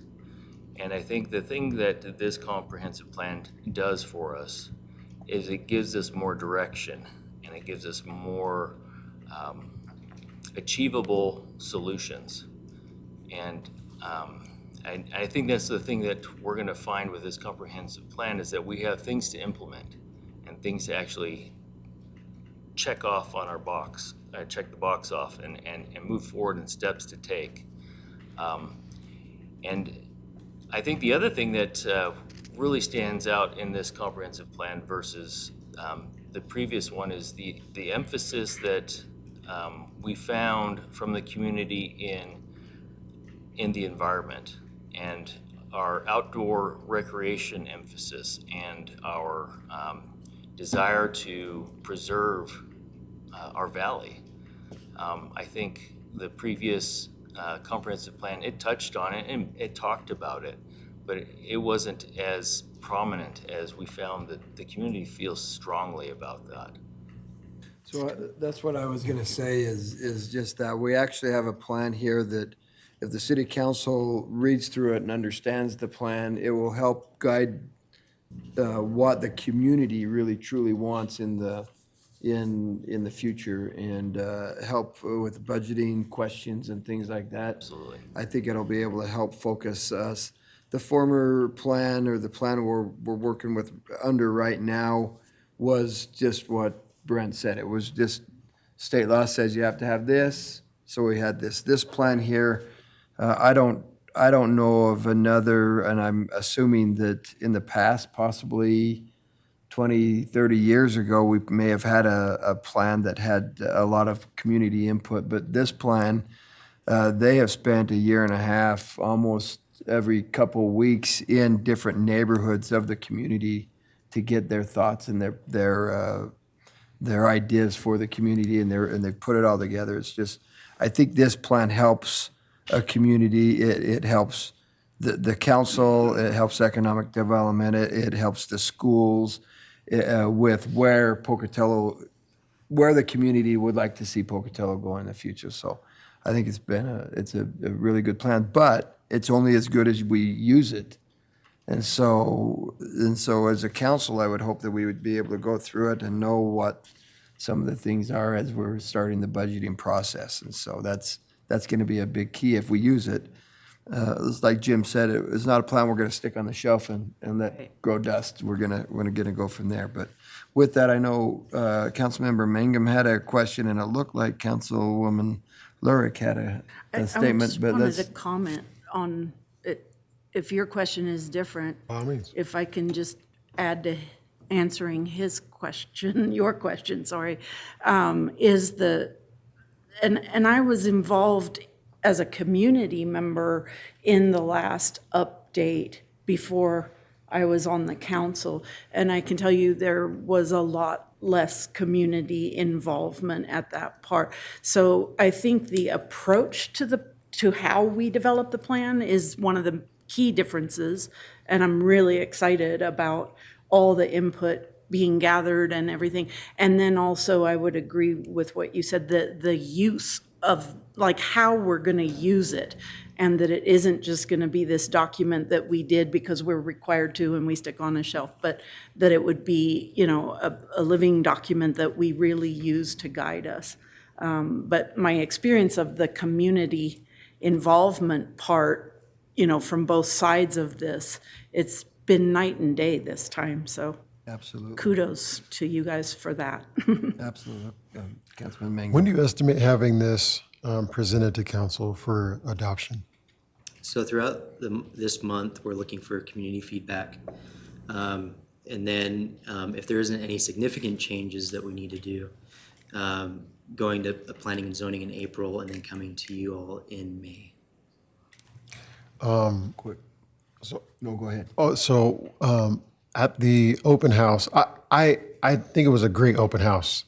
A lot of feedback, a lot of people there. It was great. And I think you guys did a really good job putting that together. I'd love to see you do another one like you had suggested possibly doing. I would love to see that.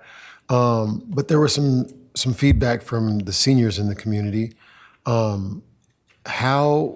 What are your thoughts on addressing that, or how would we approach that? Yeah, a lot of what I heard from the senior community is what they call aging in place,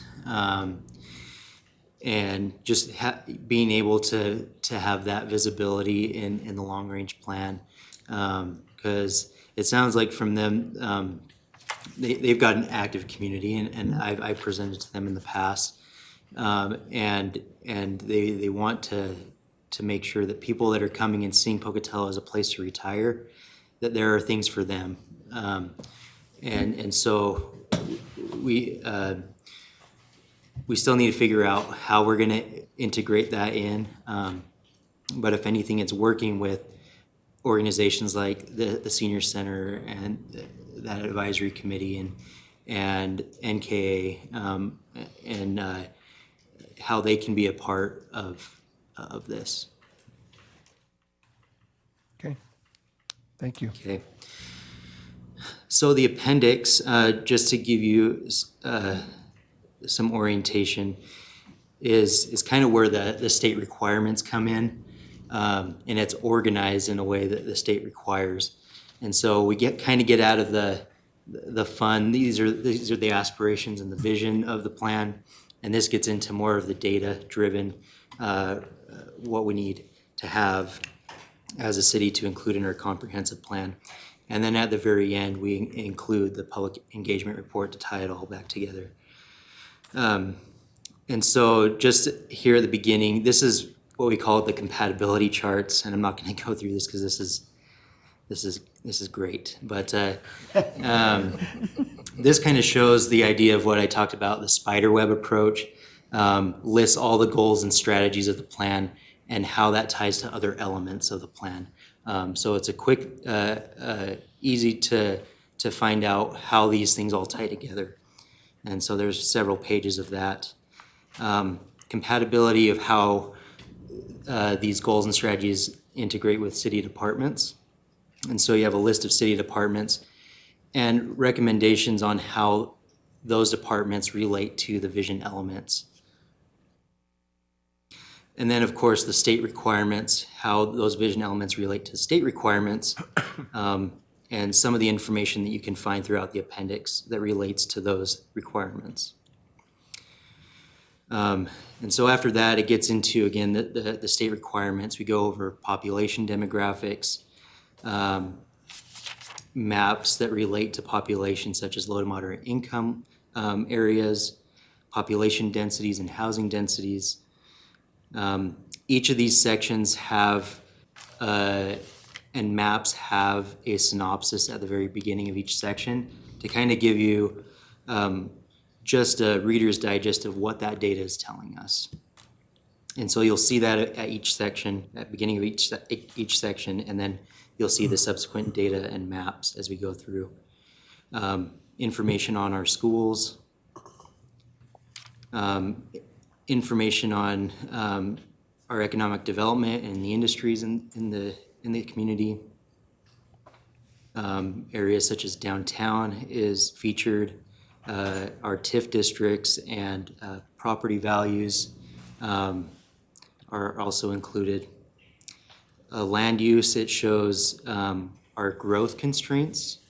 This is one of the things we wanted to highlight because we are in a valley and we can continue to expand out. We have to be looking at emphasizing infill. That's one of the features here.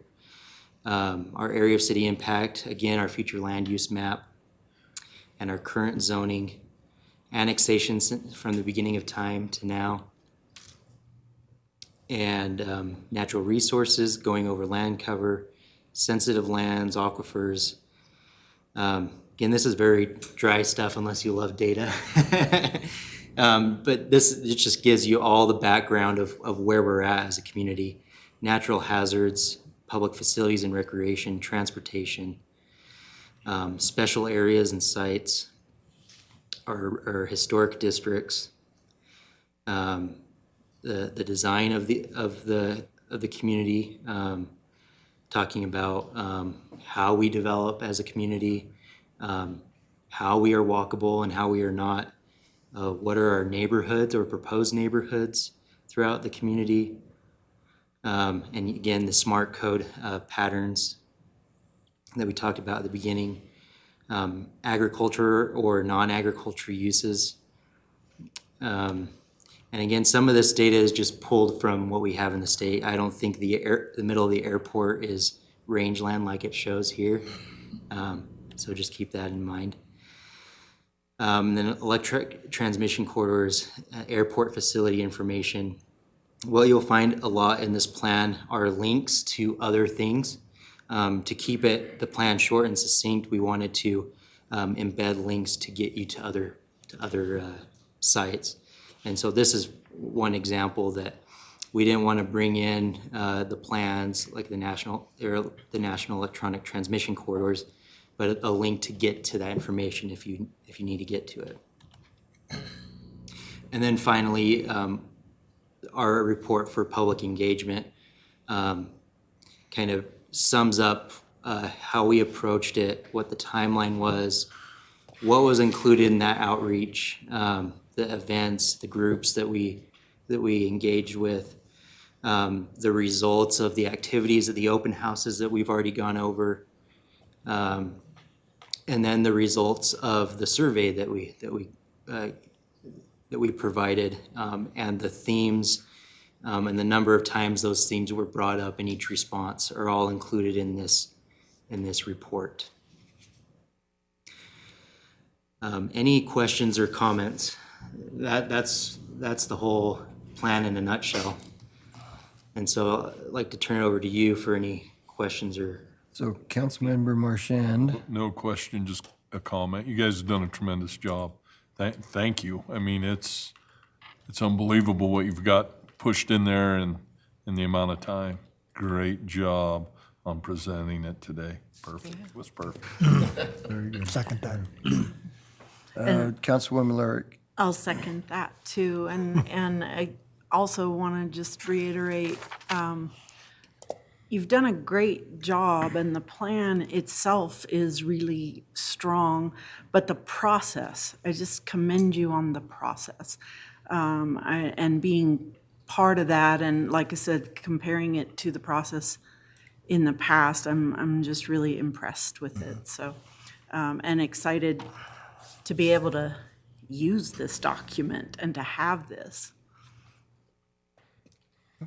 All of this would not have been possible without a great team here in the city, and not just the planning department, but all departments giving us information on what to include, especially our GIS team, getting us connected with our mapping systems and getting all this put together, as well as the community. All those that saw a need to reach out and provide feedback was crucial to making this what it is. And we hope that we can continue to collaborate with the community to continue to morph this into something that the community can buy into and accept. Perfect. Okay, super. Thank you. Great job. Great, thank you. Been a lot of work, so thank you. With that, we'll move to agenda item number 6, proposed resolution discussion. Mayor and council members will discuss a proposed resolution supporting the restoration of passenger rail service from Portland, Oregon to Salt Lake City, Utah. Council, you should see this resolution, I think, next. Where's my attorney? Is it the next council meeting, next Thursday? I don't know, Mayor. I'll try to. Pretty good, but I have not. So it'll be there the next Thursday. If you have any questions on it, it's pretty exciting. The opportunity to bring back the Pioneer Trail for Amtrak to run from, it'll connect Pocatello to Portland, Oregon, through Salt Lake City. It'll go Portland. The map showed me Caldwell, Boise, Mountain Home, Pocatello, and then down to Salt Lake. And so it'll be neat to be able to get this, if we can. It's a resolution supporting that action, and hopefully we can see, hopefully that happens in the next few years. And so, just so you know, it'll be there. Yeah, it's exciting. So, any questions you have, council, on that? Okay, then I'm going to move to agenda item number 7, American Rescue Plan Act, ARPA, ARPA, discussion number 4. Public Works staff members will present information to the council regarding the American Rescue Plan Act and will seek direction from the council concerning projects to be funded with ARPA funds. Morning. Good morning, Mayor and council members. Jeff Mansfield, Public Works Director and City Engineer. I'm joined today by Jennifer Flynn, the Public Works Executive Assistant. So as you can see by my stack of papers, I got about a 3-hour presentation prepared for you, so strap in. Get ready. You didn't bring lunch? No, I don't intend to be very long today, kind of a brief presentation. I just wanted to touch base with you and see where your thoughts are and present some projects to you that we've discussed in the past, as well as some new projects. So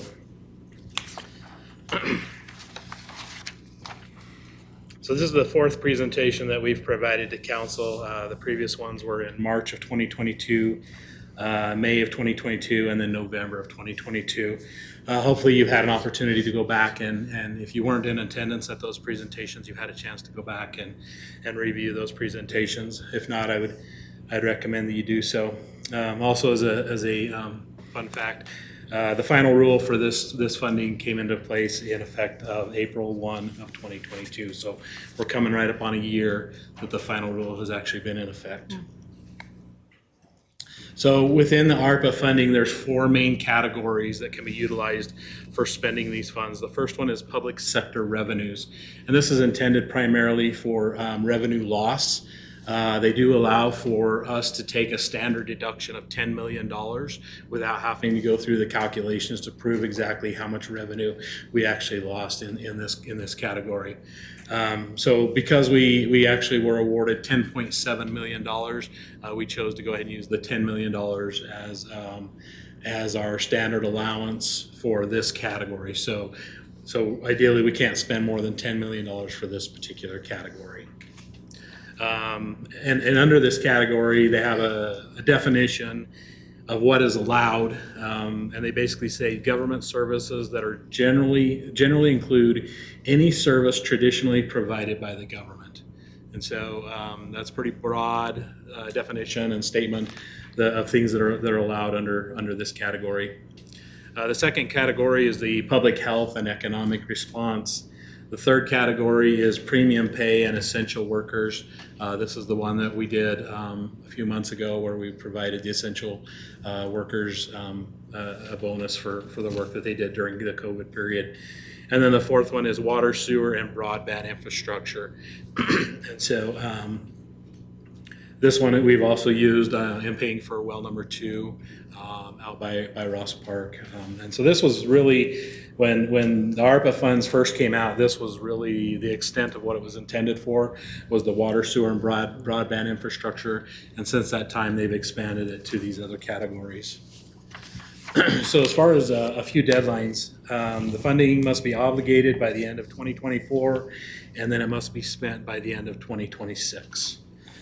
I'd like to skip ahead a couple slides just to give you some reference here. Go to the one we talked about right here. So just to let you know, like I said, I had this at the end of the presentation, but I kind of wanted to bring it up before we get into the projects too much.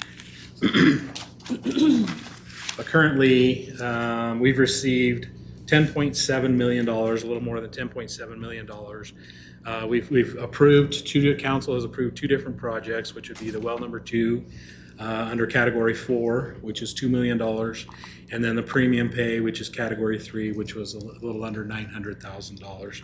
So therefore, our total obligated cost to this point is almost $2.9 million, leaving us approximately $7.8 million left to spend. So apologize for kind of having that out of order, but I thought that might give you some context in your decisions or as you're reviewing some of these projects. So this has been this list has kind of been a living document. We presented it initially in March of 2022, and since that time, some projects have been either excluded by council or they've been funded in other mechanisms or various other ways. And so I'm not going to go through too many of all the projects. I'll go through some of them and touch base on them, and then we can open it up and ask if you guys have any comments or questions on these projects, or if you have any other projects you'd like to see added to the list. The first one there I want to talk a little bit about was the airport lift station upgrades. Not a huge priority at this point because of some of the development issues that have occurred out at the airport. And so this is one that we actually could implement into our upcoming rate study and something that we could fund in a future year with some of the other funding mechanisms. So not a huge priority on that one.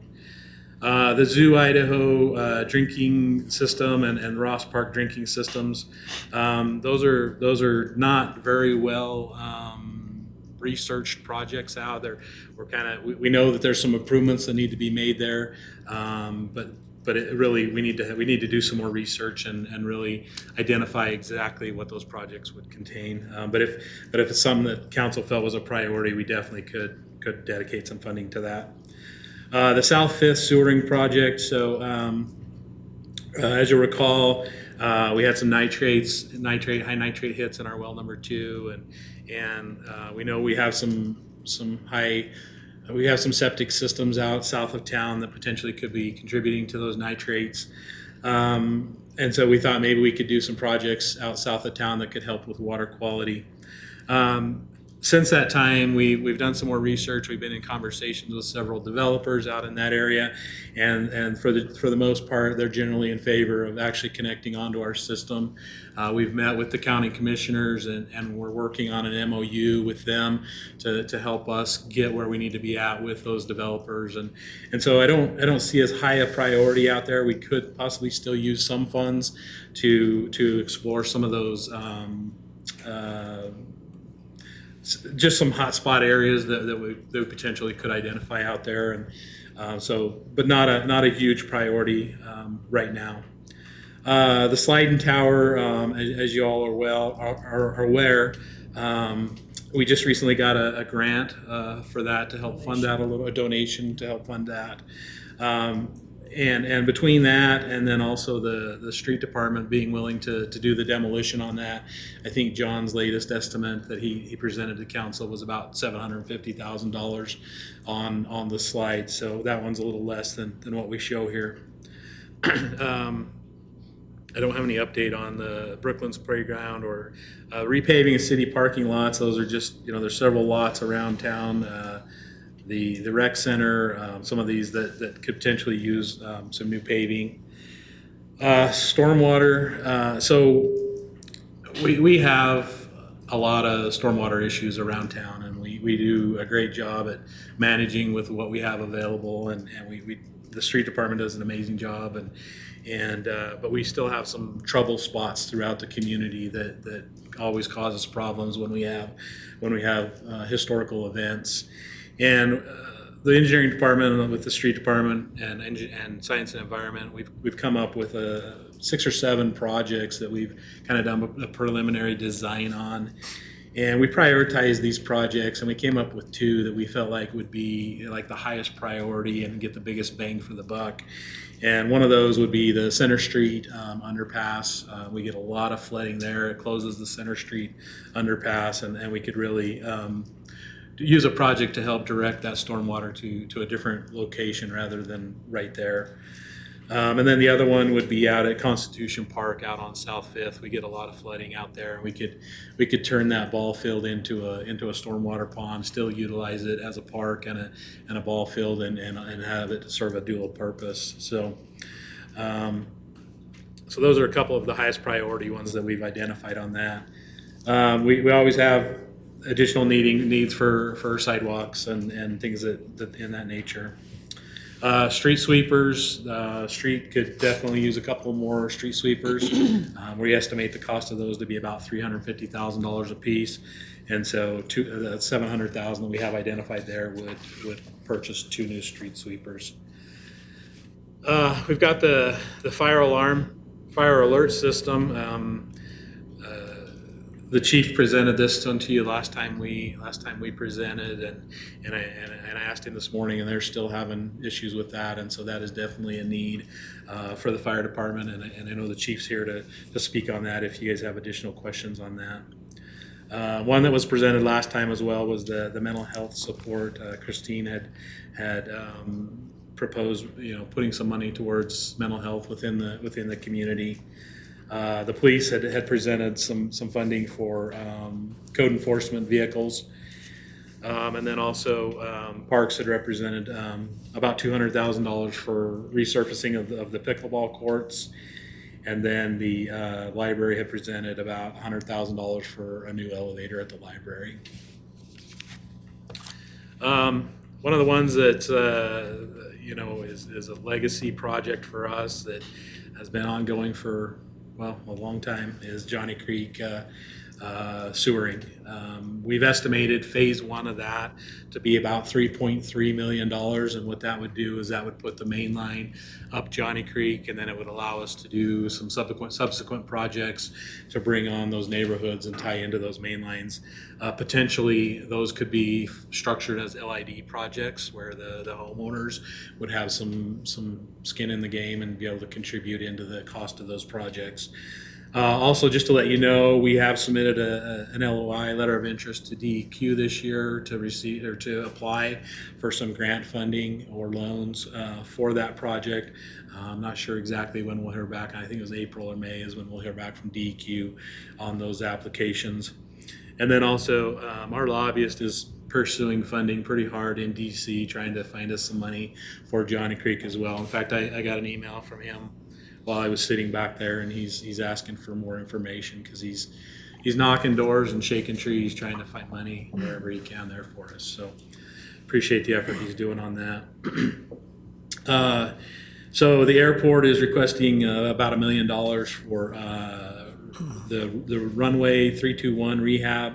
And I don't want to speak out of turn, but my understanding is that because of the revenue guarantee that we're having to do with SkyWest, some of the money that they had intended to use for their runway rehab has been utilized for that revenue guarantee, and so they had requested that. And again, Alan and Christy are here to speak on that if you have additional questions. You saw the presentation earlier from Gene regarding the enterprise software upgrade. And then we also, we've got a couple of grant opportunities to help us with the Rainy Centennial Park project through Science and Environment. The first one is a $1 million grant. It asks for a $500,000 match on that.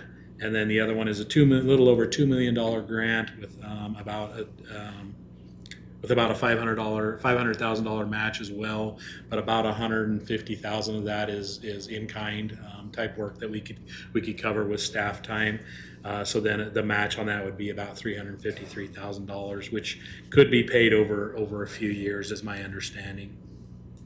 The last one that's on there is I know in the past there's been some interest from council about potentially looking at a new location for City Hall, and this is another option that could be. We've met with legal and feel like this is, if council has an interest in this, this is something that potentially the ARPA funds could be used for, and would really be kind of a legacy project as well. So with that, I'll stand for any questions or comments. Okay, we got Brent, and then we'll start there.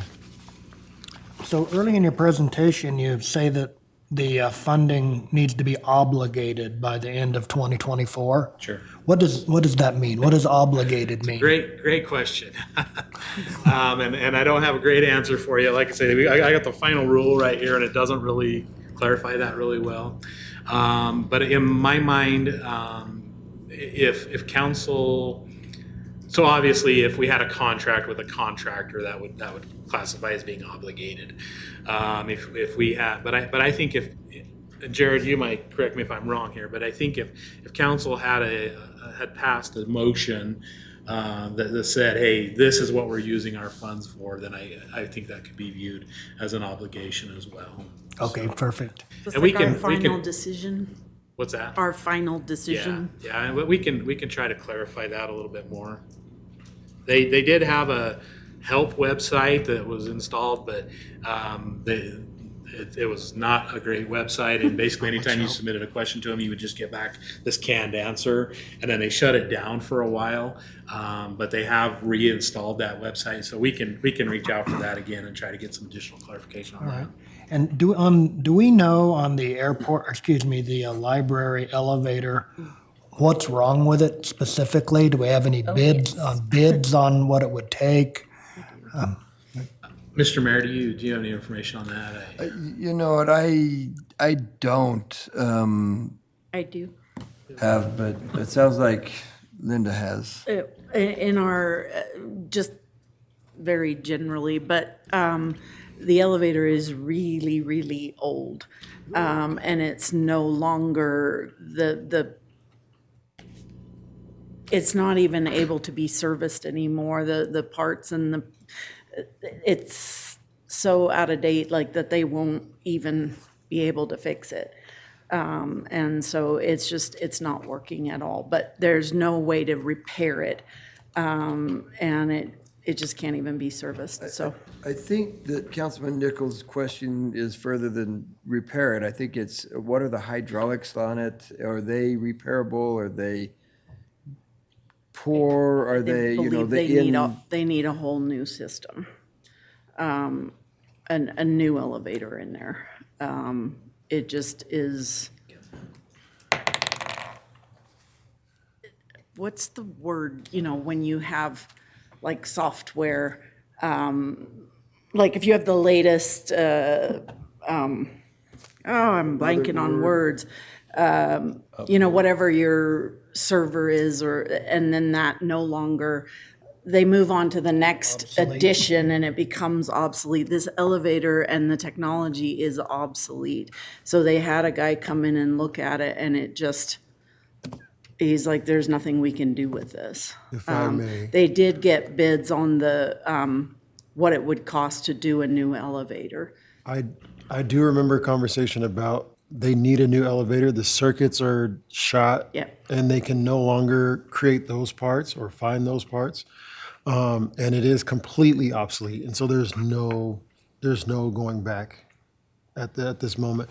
Now, the hydraulics and whatnot is still decent, but it's not operational because either way, with or without the springs and whatnot, it still won't function. And it's causing a lot of extra work as they presented, when they presented their request, is not only staff have to go up and down and everything, but to accommodate people that have accessibility issues, things need to be brought down for them. And, you know, even just one of the main jobs you do in a library, returning books to the shelves and everything, and usually you have a cart and you put that in the elevator, and they can't do any of that. So going up and down and only carrying a little bit at a time so that they don't get hurt, it's not an efficient way to work at all. Yeah. Okay. Councilman Mangum? I have a question for Fire Chief. And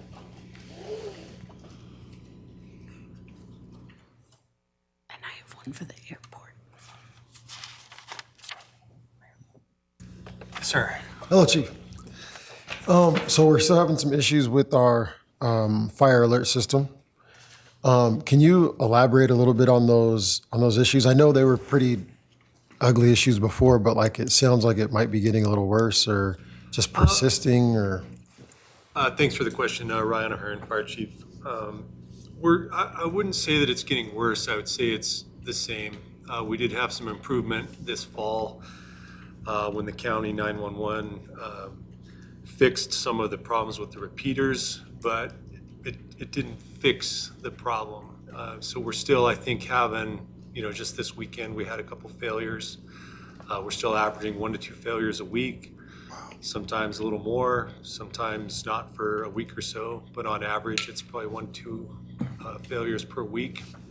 And as we said before, it's very idiosyncratic. It's not isolated to a particular time of day or a particular station. And so we've had our vendor in many times to try to troubleshoot the system, and they've are kind of at a loss, and they've basically told us that we're using the system outside of what it was designed to do, and they're surprised it's working at all. So we had talked about possibly contacting the county and getting them to get some skin in the game. Have we done that? Or have they? We have, I believe it was the next week after I presented to you, I went and made the same presentation to the council, the commissioners. And no firm commitments, but I do believe that some sort of shared commitment model is in order on this, because it definitely affects both the fire and the EMS side of our emergency response. And so I'm certainly willing to go back and to continue to have those conversations. Thank you, sir. We'll continue. I know Councilmember Marchand has a fire question, from what I understand, and then Councilwoman Lurick has an airport question. 911 funds, where are we at with those? And would that cover it? I think it would, correct? I think so. I think that there's a question about whether the funding is there to fully fund it. I know they've obligated some money for the dispatch center consoles, which actually keys into the project we're asking for because it's a direct link to this new system. So that's where the better reliability and actually reduction in workflow comes. It would really take some work off some of our dispatchers because part of the process would be a text to voice automation so they can spend more time on the 911 call while the system is dispatching the units. I have approached the 911 committee asking for funding, but again, no commitment. Part of that is and I might be wrong, I don't think I am, but I am most of the time, right? That the console stuff is well overdue and long. We were on board, we should have been the first, we're the last, right? So they spent that money, 911 spent that money taking care of consoles at the county and Bingham County and everywhere else. And so we're behind on that. So on my end, when I look at it and go, they've got some money obligated. That money was obligated about 8 years ago, right? And they spent it. I just have some issues with that. So, I mean, that money should have been taken care of and we should be looking at other money right now. So, I mean, it's nothing that you can do, but that becomes an issue. And this becomes a bigger issue that's attached to that. So, I mean, the county controls the 911 money, correct? To my knowledge, yeah, that's approved by the commission. Okay. I mean, that's just becomes another issue that we should have had that money 8 years ago. We don't have it, and now we've got another issue that should be covered by 911 funds the way I look at it. I'm not saying I'm completely right, but now, we're down. Again, they need to start looking at where that money went, where the money's at. I guess, and again, you can't answer that question. So I think that's something that we as a council, I don't know how we do that. I would love to have someone sit down with me in regards to 911 funds and say, in the last 10 years, here's how much money we've gotten and here's where we've spent it. And Chief, can you reach out to, I will. what's his name with the 911 funds and have McKinney, I him believe, is the chair. have him get with? I think Chief Shy's on that board, correct? He is on the committee. 911 board, so. And he was very supportive following our conversation here with the council. I attended one of the 911 committee meetings with Chief Shy, and there is a general consensus that everybody supports the project. We just have had a little bit of a lack of commitment with people saying, we'll fund it. Well, truly, they need to take a look at it. This thing right here touches everybody, right? When the big fat guy tips over and dials it, I want somebody coming to get me. I don't want it disappearing. So, I mean, it touches everybody in the county, everybody. And to just gloss over it and say, we'll take our chances that we miss one here, we miss one there. We don't want to miss it. And I agree. I mean, but I don't know that this is where we fund it. I mean, I get it, but there are places that should be funding things that they're not, and we look the other way. And sooner or later, somebody's got to stand up and say, now's the time, right? And here it is. So, thank you. Okay, thank you. Linda? I had questions about the airport, so thank you. Thank you. I did remember the word I was trying to think of was operating systems. You know how when you have your computer and they come up with new ones every time and then they don't service the previous ones. The elevator is in that position. Sure. So sorry about that brain lapse, but I would like to hear more about the airport funding project and just get a sense of how high a priority? Like how critical is this? So one of the challenges that we're facing is we've got some fairly big project coming with the rehabilitation of the major runway, the main runway. And that requires quite a bit of match money. And so our plan was to use the match monies that we have in reserves, or money in reserves to do that match. And that's what we will do, but we looked at this as maybe possibly an option to be able to keep those reserves for future needs that we're going to have, possibly with service and some of the other items that we maybe haven't seen yet coming our way. And so I don't know if that gives you a real good explanation, but we're not generating the passenger facility charge dollars that we were previous. And so to match a lot of the federal money that's coming to us is going to be a little bit of a difficult thing to do. We don't want to turn those grants away, obviously. It's things we need. Sounds good. Thank you. Okay. Yeah. Corey. This million, so it'll take care of this whole rehab? No, this would be, actually, this million that we're asking for would be basically for our match portion of it. It's going to be it's estimated somewhere between right around $15 million to redo this runway, the way it is, and just doing surface and lighting. If we do it the way the FAA wanted to do it originally, and I think we've talked them out of that, that's putting a crown in the runway, which also would require a lot of additional work to bring the taxiways in, because there'll be a difference in height, and that would run somewhere in the ballpark we're thinking of, 30 to 50 million. I mean, we heard 30 to start with, and the last number we heard was 50. So that's probably not doable. So we're thinking the FAA will. The match on the current estimate is about $1,060,000. Yeah. We just kind of put $1 million on here, it's a nice round number, and then our PFC collections that continue should be able to fund the rest of it. So are we out of the standard where we should be, or out of code, or are we? No, we're not out of standard. We're just due for some major rehabilitation on that runway. The surface has been down in excess of, I think it's 22, 23 years ago now that we did that surface. It's done well. It's still, functioning, but it's time to, by the time we get to this, which will be a few years down the road, we're going to definitely need it. So what's the life expectancy after this is done? A new surface. Mm-hmm. I would anticipate you would get 20 plus years out of that as well. They're going to make us go with a different surface than the one we have. It will be a grooved asphalt runway. Right now we have kind of a specialty type runway called a porous friction course, Rice Krispie treat type of situation where the moisture goes down through it and then finds its way out. Very good traction on the top. We've had great experience with two of those in my career at the airport.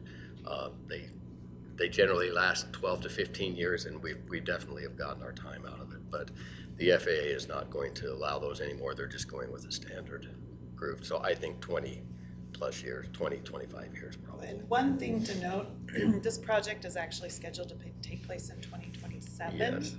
We would have to see if the FAA, we get $1 million a year in grant funding. The other $14 million is what they call discretionary funds. On our current CIP, our 5-year plan, it's scheduled for 27. We would have to see if they can move it to 26 because the projects have to be completed. There's some paperwork, lots of FAA red tape you have to do that. We didn't want to start that process and spend a whole lot of time on their side unless we gauge if there is interest in the council on pursuing that, then we will ask. It may not even be doable by 2026. But it would free up, our reserves is what we're gonna have to use to do this, and I don't know if you'll remember how we've done some things with the reserve money so that we were able to free up tax funds available for you to use as you wished, which has been revenue guarantees and that sorts of things. It's an option for that. Otherwise, our reserves will be tied up to pay for this project. We're going to go to Linda and then back to Corey. And I just wanted to follow up on one of the things you just said. And I understand the idea of not doing too much work before you find out whether we're interested. But on the flip side of that, if we're interested, how likely do you feel it is that you could get through that red tape and get it moved up? Are the chances of that good? I'm I think- unsure. I think we could get an answer somewhat Really quickly, probably. You could know Yeah. pretty soon whether they were going Whether they would be to able do to that do or not. Whether Be to, probably rearranging another airport's discretionary funding to see if that airport could hold could off hold a off year. while we took some Okay. Is additional what monies they would from have it. to do. Okay, thanks. Corey? So Jeff, we're talking, so funds spent by 2026, right? So hypothetically, we approve that. Does it have to be spent on the project and the project completed in 26, or can we just move it to a separate fund till 2027? Or how No, exactly I does think that the look? funds actually have to be expended. Again, Okay. We'll have to make that shift. Other questions, council? Council, I do have a question for you on the pickleball courts. It's something that's coming up quick. If we're going to have the pickleball courts taken care of this summer, we probably need to be moving on it.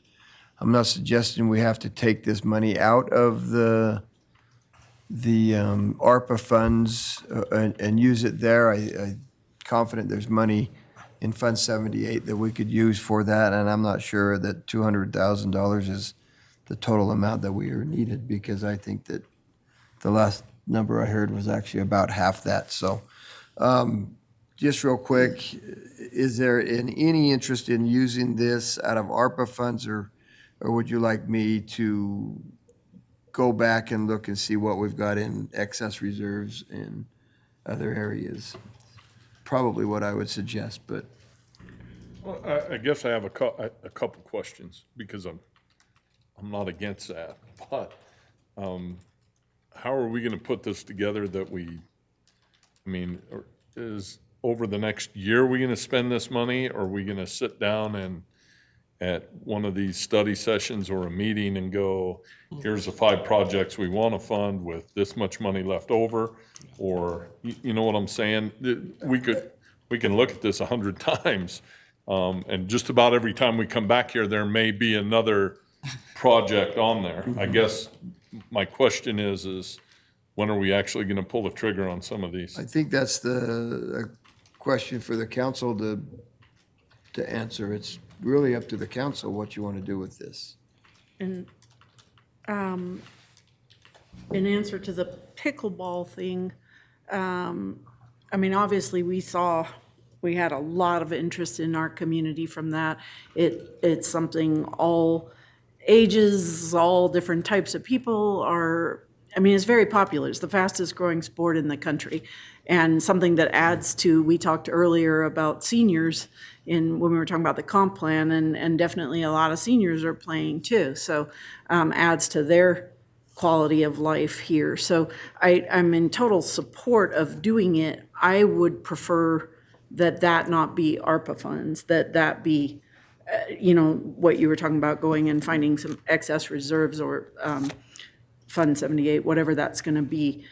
And then to the question of, when do we make this final decision? When did we pull the trigger?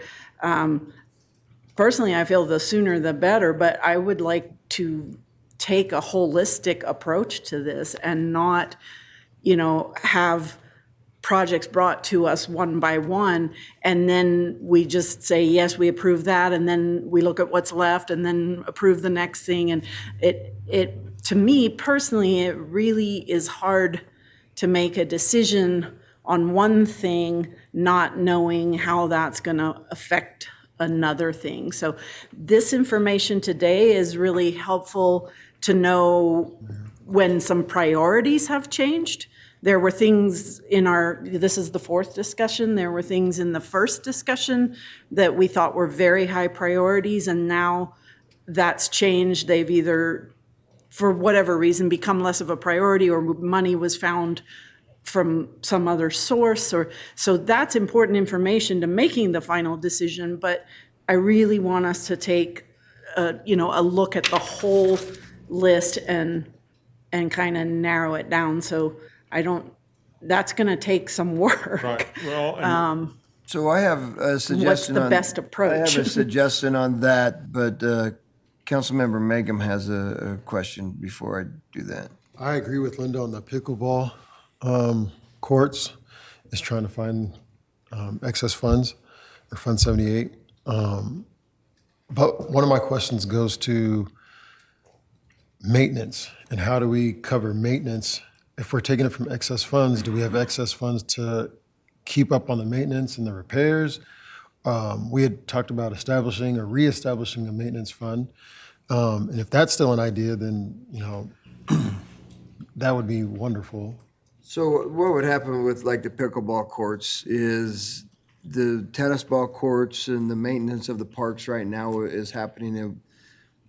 It wouldn't really add any more maintenance to it. It would just be a matter of getting the courts so they're functioning, they're working the right way, and then just maintaining them with everything else. And so I don't think the maintenance on those are necessarily big, but parks will have to take a look at the budget and see if it's going to increase their budget or their ask in the future. But we're talking about putting these where we've got tennis courts right now. Okay.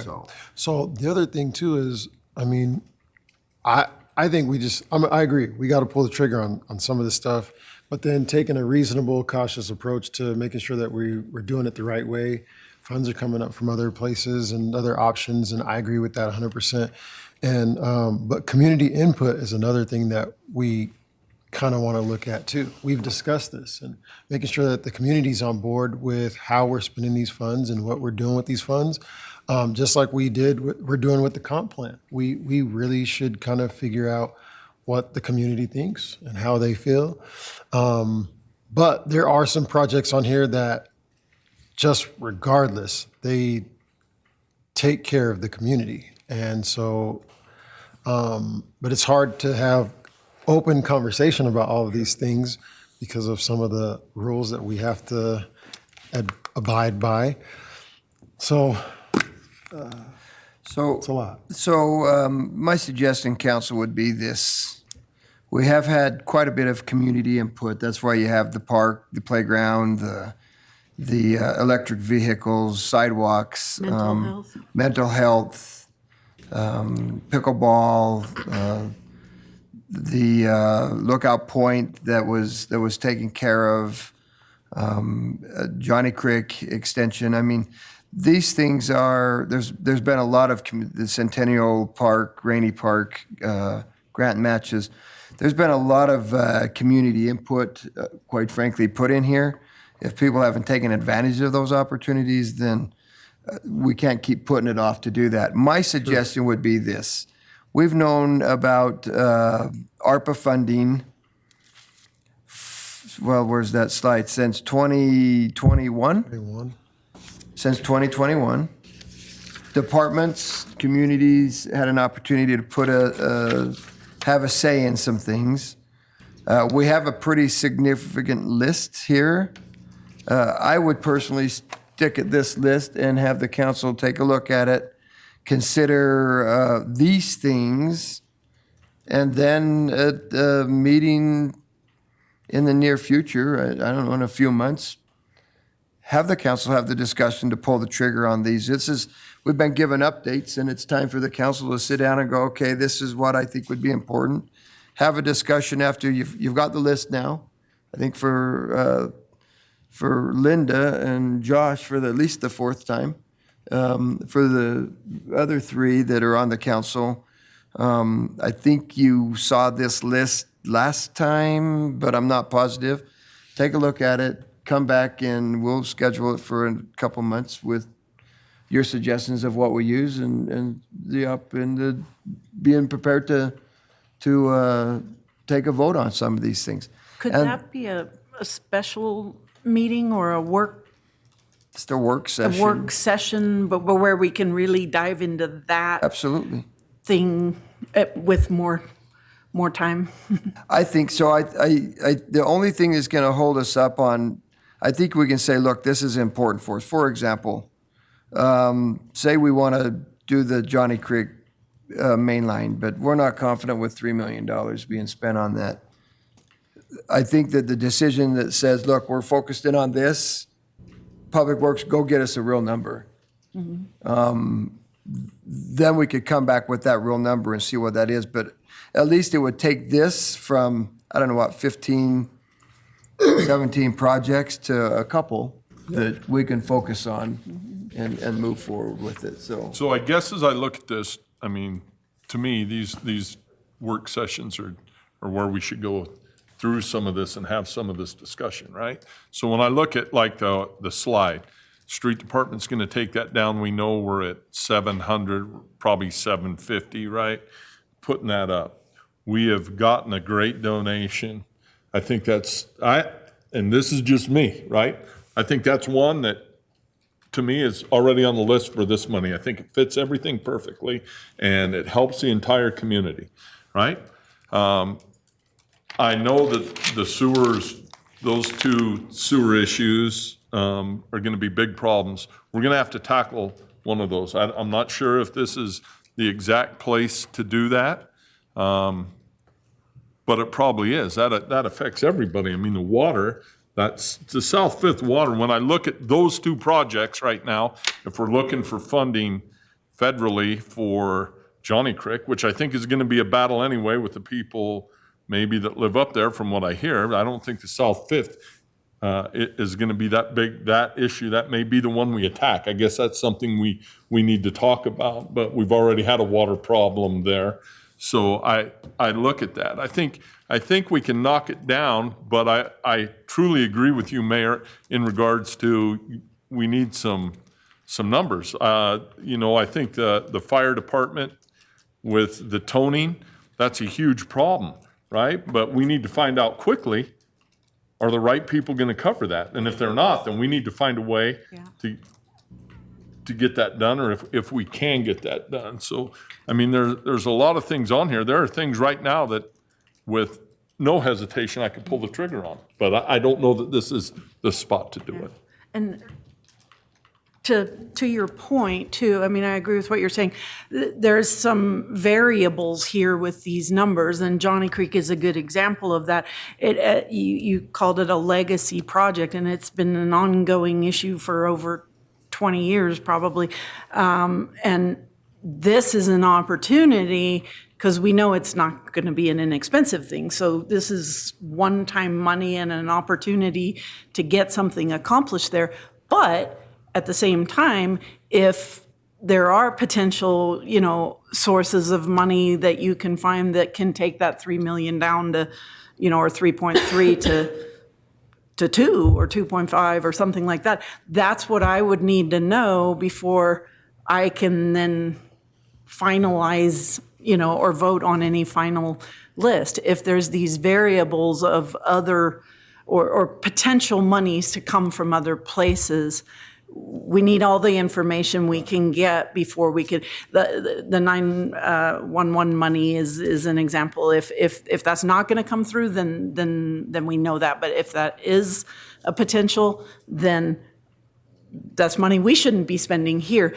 But the way that I think about this whole list and this ARPA money in general is this is sort of a one-time windfall that allows us to do some really big things that would otherwise be very difficult to do. So my thinking on this is, what is a good long-term investment in our community that affects the most people or everybody in our community? Water quality affects everyone who lives here, things like that.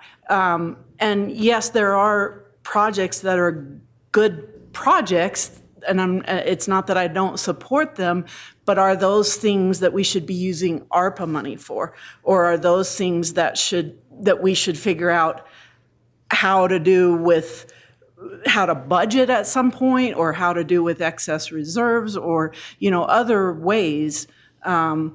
I think these should be really focused, this money should be focused on like long-term investment, big money projects that we wouldn't be able to do otherwise, that benefit everybody or almost everybody in our community. And I agree, and that's what makes this so tough, right? Because Yes. we talk about water, so you look up there and say water. Well, I look at street sweepers. Right. That's part of our water Yeah. quality, but most people are gonna go, well, no, that's not. That's a big part of it. Yeah. Stormwater, big part of it. Sewers, huge part of it, Right. right? So we have all of those, yet as a city, even without these monies, Yeah. those are issues that we're looking at going, okay, how do we fix this? You're right, But street sweepers might be an example of Right. something where, really,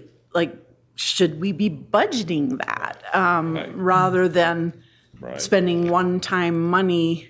Right. That's just an example, and I'm not saying Right. we should or I- shouldn't, but those are the questions. I agree, and how many of those do we take care of, right? How many, Right. out of all of them, when you're looking at water, what's the most important to us? Right. If it came down to, you only get one, what would that be? What And would it be? might be a little bit different for all of us.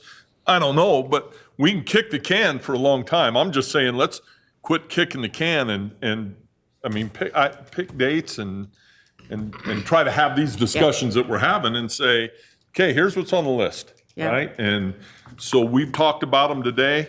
I think if I'm a department head and I'm here and I'm looking at it and I've got stuff on the list, I probably ought to go out and get the exact number. So when we come back, when we have questions, if we sit down and say, okay, I got my top 5 and it uses up all the money and you're not one of them, or you're in that, I want to know exactly how much. So how much is left over that we can use somewhere else? I just think I would like to get to that point that we have this discussion today as individual council members. We can look at, I think we're pretty much all on the same page collectively on what we want to do. But how do we maybe narrow not it down? individually, right? And maybe a suggestion, I like your suggestion of how we do this, and we just have this meeting where we roll up our sleeves and, and really go through this and figure out what our list is gonna be. But maybe a good way to prepare for that is kind of what we did for the very first or second ARPA discussion was each council member, we have this now, Right. and each of us, then we were given homework to go and look at that list and each make up our own list of priorities. And maybe if we come to that meeting with each of us now having done that homework, that will help us. Because like you say, we're sort of collectively in agreement, but each person has maybe some different priorities. But if we then have our own list that we can then discuss those and merge them and help us narrow Might down. make it much simpler if we Fine. sit down and If we find out, 6 of us have the same thing on there, then Right. that thing's off the board. and we're hopefully things on the way. rise to the So, top that council, way. we're saying the same thing. You're saying the same thing Yeah. over and over. You've said it 25 times. Well, I let's think, make it back and forth. 26. So let's do this. Let's do this, if you're okay with it. This list that we have that you're looking at right now is not going to change. So any departments that decided that they want something after today, it's kind of off the table right now. You guys have the responsibility to go through this list, talk to the department heads and the departments that are needed for this, do your homework.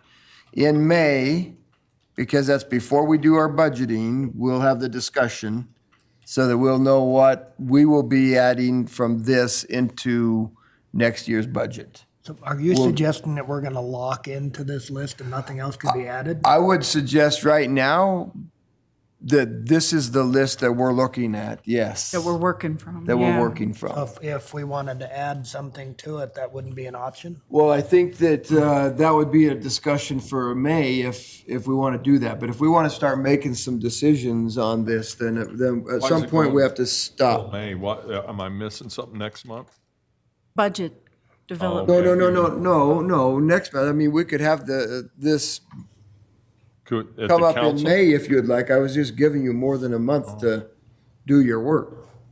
your homework on I this. don't think I need more than a month, but I would like to do it in April at the study session One if we thing, could. one thing though that I would like to do is I'm not confident the legislature is going to be out of session in April. And Councilman Cheatham our council Oh, president I ought agree. to have I a agree. say I don't want to on have it. this, I don't want to have the conversation without them. You're right. And so May would be. Safe. Yeah. Well, I don't even know if May's safe, quite Right. frankly, but I think it would be Safer. safer in May than it would be Mr. Mayor. April. It might also give us more opportunity or more time to hear get- back from DEQ on our letters of interest and stuff like that that we've Sure. submitted. Those numbers, yeah. Well, I don't think I personally, I don't want to go any later than April, whether the legislature's out or not. I get that, but I don't want to go. It makes it tough, right? I'm okay with May. Yeah, and- Council, you tell me That's what I where- meant. I'm where you sorry. want- I don't want to go any later than May. I'm sorry. And if council is just adamantly against that suggestion, I'm that not. this is kind of our list and we do it, then throw something out. I hear everybody wants to start making decisions and stop talking, and I'm all about that. I just want to make sure that we're there. Councilman Nichols just asked you, look, this is our list. If there's anything else you want on it, what do we do? And so it sounds to me like you would like to reserve the right to at least bring something else in May or. I'm okay with that Or- because I don't know what's going to pop up. But I can work from this list. And then I guess if something new comes up and you go, ooh, that does become a priority, I don't want to. Okay, why don't we do that? But that can be part of our homework. Exactly. You work from this, but if something else Something comes up else is that you there want that to gets add, added to it. you put that on your list and then that gets discussed Yeah. in May. Okay, let's do that. I'm gonna tell the departments that they don't get a say anymore. We've got lists here. We've gone through it pretty quickly. The only people that are gonna change this list, and that may happen in May, is the council members. So y'all hear that? Mr. Mayor. Yes. So as you're doing your research and as you're deciding which ones are priorities for each one of you, if something comes up that you have a question about, or if you need additional information, please reach out to me and we'll try to make sure and get that information back to you as quickly as possible. You know, that's a really good point. There are some rules and regulations on this. And Jeff, or Jen, I should say, is probably more well-versed on what we can and can't do with it, because there are some things we cannot do with the ARPA money. So if you have an idea that you might be considering to bring back up in May, you might reach out to Jen and just see if it can even be done. So But we're absolutely good on all of this. Everything that's on here, we are absolutely good with, right? As a possibility. As a possibility. You're just, I mean, I'm looking at it going, if there's something on there that's, If there's one that is super important to you, I would want to do some more research into it. But as far as, if you go back to that caveat of any service traditionally provided by the government, the majority of these would be covered under that caveat. that doesn't make me feel very good. I wish What would you say? Us either. What would you say that there's an issue with on there? Possible. If I had an issue with it, I wouldn't have it on this list. Okay. So I think potentially most of them, Okay, the majority of them should be okay. because I'm putting it on you. All Jeff. right. I'll do what Jared said. It depends. Yeah. Jared loves to say it depends. Okay. So, but I think, from our research that we've done, I think everything's pretty well could be covered under that. Any service traditionally provided by the government. Okay, so let's do some homework. I do think it's important for Rick to be here, and so the study session Josh. and Josh for sure. We've all got a lot of time But invested in this. I think that Josh will probably be here. Rick's issue is he's in Boise, and if they can get the legislature out of there like they claim, which is in a couple of days, but that's not going to happen, knowing what's happening in Boise right now. So I don't know if they'll be done in April or not, and so I would feel better about a May date, and that gives us a couple months, and then we'll go from there. We okay? All right. Okay, thank you then for that. I wanted to, Council, I wanted to put a stop of adding things to it because every time we get close to another study session, I have 15 people saying, hey, we should add this, we should add this, we should add this. And I want you to focus where we are. And if there's something that you feel is definitely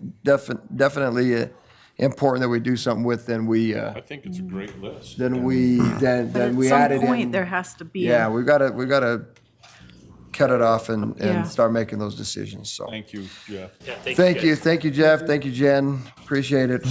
Thank you for being here with us today, and with that, we are adjourned.